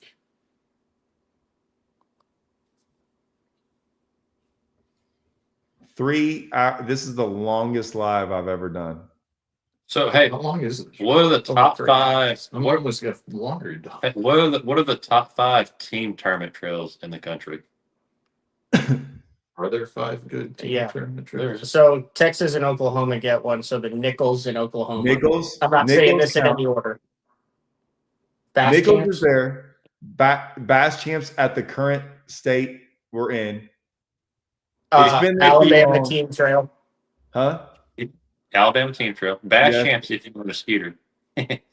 No, I would well, maybe even. Would you put Bass back Champs- two from Texas? Bass Champs has been around, Blake, for too long for them Yeah, not you're to right. be in there. Yep, Bass Champs is probably my number 1 in the country. No. What else? The Brandon Belt or any was the number 1 for sure, hands down. What I'm It talking wasn't- about right now. Yeah, I know. There's one out in the Carolinas. I was hoping for some help on the comments here. I mean, let's hear some ideas. So Alabama Bass Trail is definitely one of them. ABT, Nichols, Bass Champs. Bass Champs. That's 3 for sure. I think you could I will. argue. I know I'm going overboard on saying this. Amateur. I'm talking about like you're just buddies. Y'all do realize that the Brandon Belt like blew all. Like if people didn't know, Yeah. I know. but I'm it's just saying, going- But it's I know not, it's everyone- gone now. So CBC in Carolina. What does CBC stand for, Levi? Well, what does that mean? What's that new team trail that CBC in Carolina. What? Can we hear you, Todd? Yeah. Oh, Rolling. Hey, can I ask a question real quick? Martin? It's the RMCC, Roland Martin something out of Okeechobee. It's a big circuit. yeah. What? I mean, Let me ask Fisher's you event this. is pretty big nationwide. Yeah, there's stuff like U.S. Angler's Choice. But those are like nationwide that have different. This is Yeah. like one where it's The like, biggest. oh, A big payout. you know, That's like Fishers of Men. Fishers of Men is in like every freaking state and huge, but it's not. Their tournaments aren't like. If you put them side by side on 2 different lakes, people are going to choose one over the other because of payout and stuff like that. That's how I would base it. Is like if it was on the same lake, which one would you choose to go fish? I see TTT on there, but I mean, the payout's gotten so bad after 5th place. I mean, I think so- maybe that Roland Martin. For 4 to 5 years, the TTT was the best in the country. Yep. But Y'all not do anymore. realize that the TTT was the best in the country for 4 to 5 years. And Nichols has been around for 30 years. Nichols is pretty legit. You win a boat every single tournament, and they give away Yeah. 2 boats in the championship. And it draws anywhere from 250 to 350 boats every single year. The only difference between that and the TXTT, when it was around, the TXTT paid like 40, not down to 40 places, but 40 like highest finisher places for like Mercury and Evinrude and like nitro boats, Ranger boats, Triton boat. Mhm. Like it was an insane amount of money. I would say a lot of team tournaments and contingencies is where it's at, because Nichols payout outside of the top 3 is trash, but you get guys who have the Nichols Marine contingency and all Right. that. Well, that matters. It does.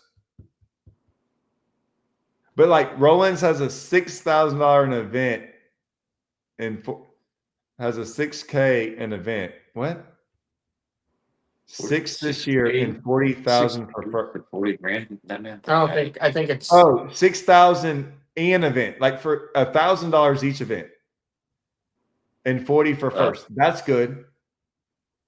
I like that. That's a pretty good. That's legit. So it's $1,000 entry for 40K. That's freaking awesome. Yeah. What's wrong with that? no 6K guaranteed each event, 40K at the championship. Oh, that ain't 6,000, man. Yeah, like on a $200 entry. Yeah, but you guys are so spoiled in Texas. That's what we're talking. We're talking about the 5 biggest spoiled It ones. doesn't I think matter. you still would have to put You Triple can't T in there then. You can't go anywhere else in the country and get this. But stuff. that's not our fault though, Matt. Well, I'm not saying it's your fault. I'm just you're asking for team events. They're all going to be there. Everyone's going to be centered down in your league. Yeah, but the 6,000. So people think 6,000 guaranteed is great. Bass Champs is guaranteed 25,000 for a $400 entry fee. 25,000 for first, and they're guaranteeing like 18, 19 places. And then if you have a skeeter, you get an extra 10, 5, whatever. But yeah, the TXCT is guaranteeing a boat. How many other tournaments are guaranteeing a boat at every event? Nichols. Nichols. I mean, right. And so it's Bass Champs, TXTT, Nichols, Alabama Bass Trail. Who's number 5? Well, 6,000 guaranteed is not in the top 5. It can't be. TCO is 20,000. How are they not up there? They 20,000 for first and 10,000 for second at every event, guaranteed. And by the way, all these events have championships that are phenomenal. Hold up. There's something. What is Ish Fish out west? Yeah, Ish has got some good ones.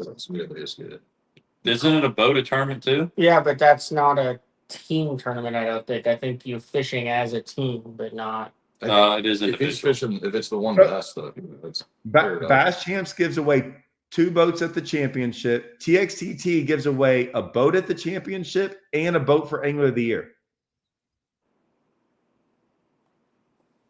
I mean, Skeeter in Oklahoma does, I think, what, 15 or 20K a tournament with the boat at the end of the year?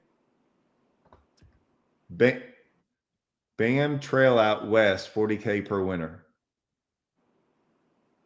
Is that a team series? Oh, look at this. TTO, Angler of the Year is 10,000 for first, 5,000 for second. See, dude, that's for Angler of the Years at the end of being able to win 20,000 each event. I don't know what this is, though. Hey, let me ask y'all, do y'all know what is the whole deal with there's a couple things. There's like, there's that one tournament where if you win like a Toyota and you're signed up, you get automatically in this like thing at Gunnersville for like 300,000 or something. What is that thing? I need to do more research on that. Does that seem like a little sketchy? No. Okay. They've had some events like over the last 10 years where it's like it'll pop up like randomly on social media or like in a pamphlet somewhere, and it's like we're gonna do $100,000 giveaway and this and that, and you never hear about it. World Series of Bass. But some of those have been kind of like sketchy, right? Oh yeah, like that was a total. He took the money and ran and didn't pay any of the deals. And right. So what's this thing they're doing now at Gunnersville? It's not that. I know, but what it? But I mean, you have to like state. It's state. Yeah, it's like. But that's kind of odd, if you ask me. Like how that money is. It seems odd. I wouldn't be surprised if it's a 1-year deal. Yeah, and it like Gunners, like the state of Alabama is like putting money up for it and stuff. Yeah. I just it always bothers me when you hear about these phenomenal tournaments. These are like big deals, but yet like no one kind of like jumps in it because, or like there's not that much like real talk from like, I don't know. Well, this is one you have to, don't you have to pay a membership fee to You get pay a membership, qualified? and then if you win, And then if you're like the if you're like the Oh, highest paid yes. member, you can go fish for, is it $1 million or 500,000? I think so, and I think it's no scope too. It is. Yeah. What happened to that Bass Pro Shops deal where you won $1 million? That was just a one-off that Johnny did and never confirmed, you know, So if they would do it again or not. Yeah, that was the one that Tucker and both of them won it. Logan. Logan I Parks think- and Tucker. Blake, I think me and Brent got in that thing one time, and we won an event on Rayburn. No. No, you There's didn't no qualify way. No, you because did you not couldn't have won qualify. over $100,000 in Yeah. any platform And over the course of your career. At that point in my career, I was like $5,000 from going over 100, and me and Easton were trying to get in, and then we There won was- something and I couldn't get in. We They we did not. did. Me and Brent How did they fished even check something. It was They a did not. debacle. Like they did not. It was like, hey, you won too much money. I was like, That was the one thing that, because it counted like team series, all your like all sorts of stuff. So a bunch of guys qualified, then someone would be like, "This guy's won 3 boats on this lake and this," but there's nothing on it about it. There was one that me and Brent fished. We won a tournament on Rayburn. We smashed on like 31 pounds, and then the championship was on Conroe, and then if you won that, then it did that thing where it split the partners up, and then those guys fished against each other, and you made like, it wasn't a classic, but you made something pretty big. I can't remember what maybe it was a classic. I can't remember. $500 or so entry, then you gotta be the top. Is that the $500? Is that the membership? Yeah. Ooh, that's a And then there's giant other membership. qualifying tournaments where once you're a member of it, then you can like be the highest qualifying guy and you automatically get an entry. So it's like all the Toyotas. You should have done it, Todd. For 4th place. I wonder how many guys I'd be honest with you, if I looked at if it had the list of guys who are entered, and you look up and like you follow a Toyota and there's no one entered, I'd pay $500. I'll tell you one thing that should be bigger than what it is the ABA 150s. Yeah, that's just a bad market. That's just a bad marketing. They haven't figured it out yet. Because you're right. That trail is awesome. It should take off. Like it should be awesome. They've been saying that for 6 years, and they do nothing wrong either. Nope.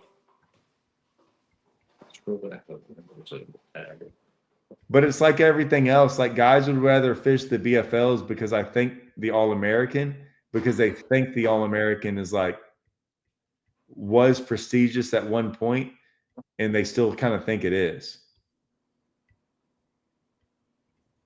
I'm not saying it's not the worst thing in the world. It's just not what it used to be. It's a Hammerfest. I don't know if y'all looked at the BFLs at one point in time. It was, I think someone did the payback, and like the regular BFL payback is like 51%. Yeah, it's terrible. But all that money goes to the All-American and regionals and things like that. It's a definite end of the year goal type deal, not so much win money at the tournament. I fished them back in the day because I was with Legend, and you could win $10,000 for winning a BFL. So we found the list is on there. So the guys that are qualified for this tournament, 500,000: Jordan Lee, Chris Johnson, John Hunter, Louis Fernandez, Alex Redwine, Corey Johnson, Blake Hall, Jay Shakuret, Kyle Cordiana, John Cox, Jody White, Logan Parks, Mitchell Robinson, Jared Littner, Dakota Ebear, Julius Mazie, Fisher Naya, Drew Cook, Jake Whitaker, Hayden Marbett, Will Davis Jr., Patrick Walters, John Murray, Colby Miller, Laker Howell, Jacob Wall, Cal Lane, Jack Dice, Jacob Wheeler, Lee Livesey, Keith Poche, Scott Canterbury, Chris Brasher, Marshall Robinson, Jason Christie, Tucker Smith, Dylan Nutt, Emil Wagner, Matt Becker, Justin Hamner, Brent Myers Jr. That's pretty strong so far. How do you get in there? That's pretty wild names right there. Let me ask you this though: how did they all get in it? Because there was a deal where if you became a member of the Ultimate or the Unified Pros, Finish 71st. Yeah, right. and you were the highest finishing angler who was a member in a qualifying tournament, you get an automatic entry. Like No, I Matt, know. Matt Becker got in for finishing 20th at the There's Lake someone- Chickamauga Toyota Series. Someone got in for finishing 71st. That's what All I was you gonna. gotta do- Right there, Matt and Matt Mosley in the Abu Garcia College Fishing on Grand Lake, which meant he was the highest finishing angler. what do you do? Sign up for this thing, or what? Yeah, you pay $500 and sign up, And you So got to be the highest finisher in your tournament. Yeah. or top 5 highest finisher. It just depends. is it BFLs or just Toyotas? No, it's Be- all sorts of BFLs. stuff. There's ABTs, there's college events, there's ABAs, there's opens, elite series, Bass Nation Championship, opens, everything. So I'm guessing if I'm trying to think. BFLs. So I heard Lee Livesey in that group. If Lee Livesey and me both fish Eufaula and I get in it, but he's already qualified and he beats me, I wonder if I'm the next highest qualifier since he's already in. Was Lee Livesey in there? Yeah, you I said didn't Lee see- Livesey. Jordan Lee. I don't see You said it. Livesey. Oh yeah, there you go. Oh yeah, he qualified with a 17th place finish with the Bassmaster Elite Series on the St. Johns River. Right. So say me and him go fish Eufaula and then he beats me, but I'm the next highest finisher. I wonder if I'm in. The reason I say that is like, man, it seems like some of those guys, it doesn't seem like there's enough tournaments to get all those guys in. That's the only thing I'm saying.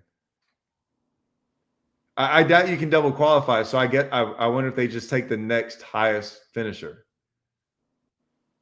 I would assume they would because they probably want 200 guys in this event. Todd, is that a new trophy room you're in?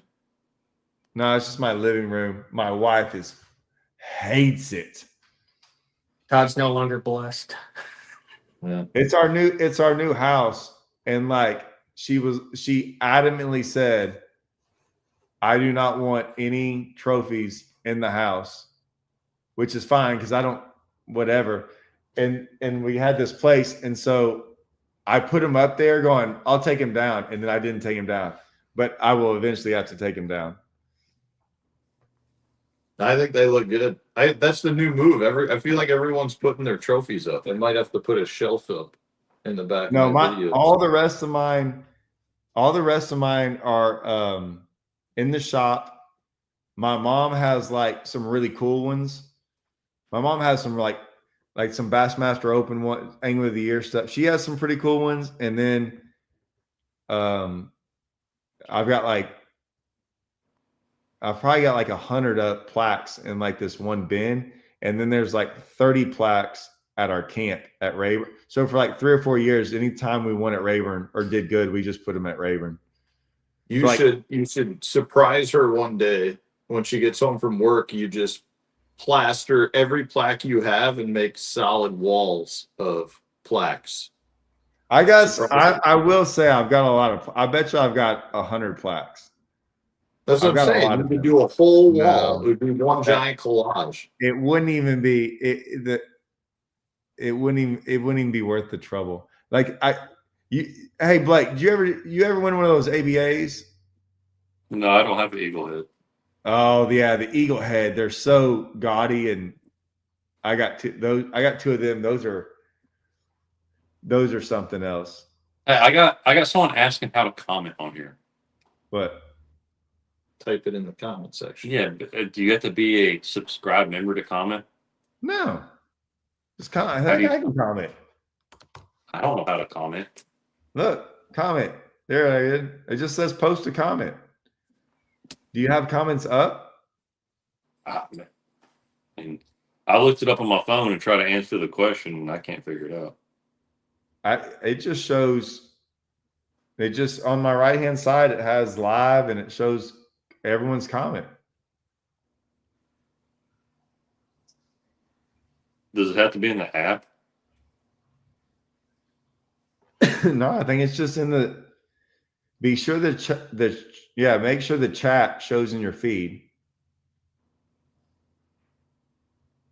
It says chat. It doesn't say private chat. I guess it's on the top right. It says comments. Click on it. Never mind. You figure it out? I don't know.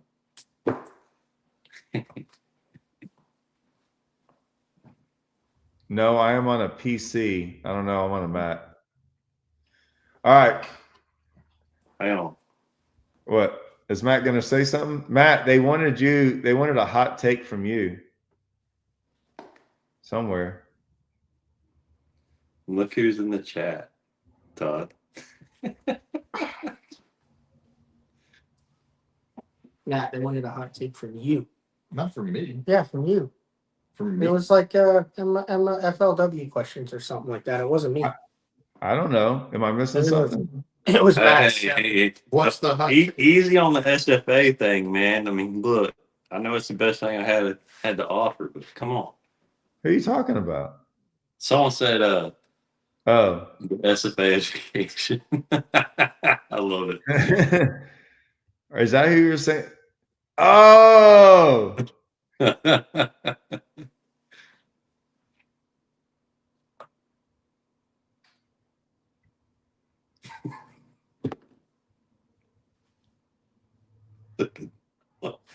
I'm not even. She's gonna freaking. You gotta put it up there. He's just gonna start dogging me. Look, it's a cool story. Todd hearing about your trophies. Hi, Get him, Sierra. Sierra. School's out. School's out. That's why. She's over there. Hey, she's checking in on you, Blake. She's over there checking in on you. Yeah, I know. She had to make sure I'm. So like my wife shows up. Matt's got in the comments. Now Sierra. Yep. It was a cool story to hear about trophies. She did want to hear about him. Better about that dog throwing the freaking frisbee in the lake. Let me tell you about can you pet my dog? Can I pet that dog? All right. Oh gosh, we'll end it on that. Huh? We'll end it on that. Yeah.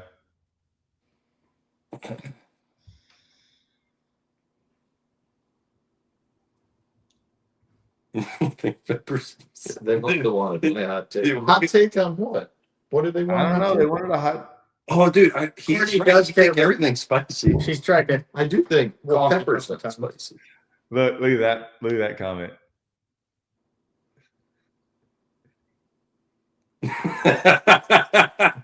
She's been trying to call me on the phone. He doesn't know that we're live, or else she'd be on too. Who wins the comments for the day, Todd? Oh, it was Devin. Aaron's a close second, I think. Devin was freaking hitting freaking dingers all the whole thing.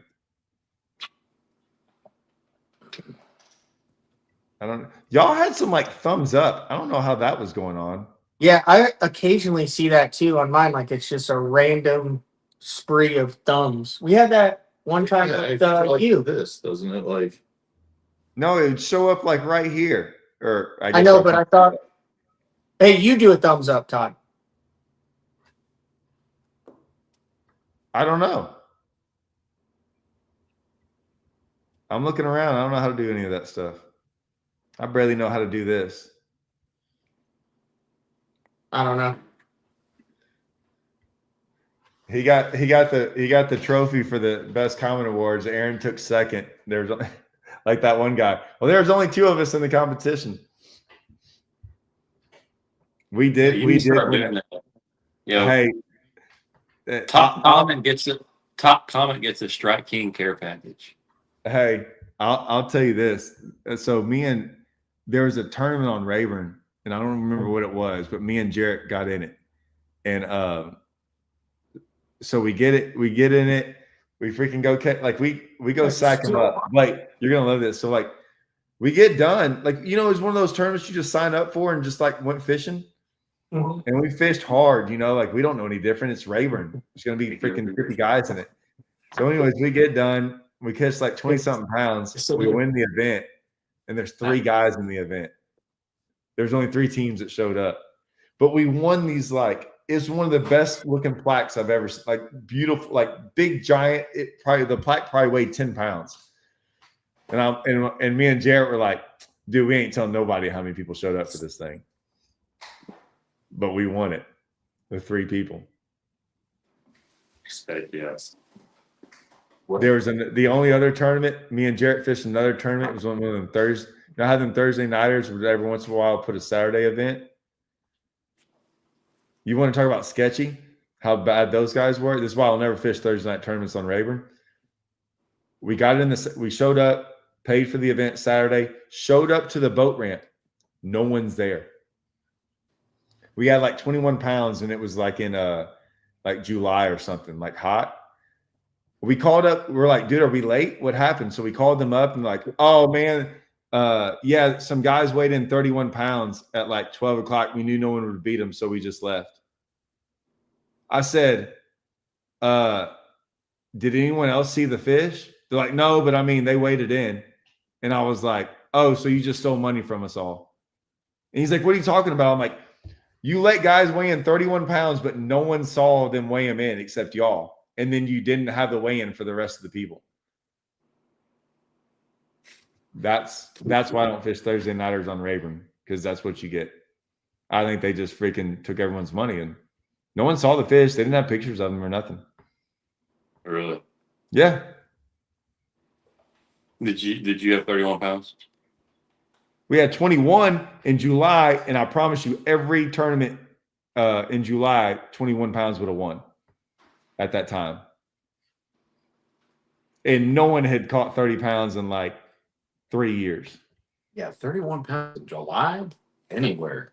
That's John. And they weighed him in at 12, and no one saw him in a Thursday night event, all cash. Yeah, or it was a Thursday night, that Thursday night group. And we know that Thursday night group. We know some of the guys that used to like to keep 7-pounders in their live well, and then they get caught.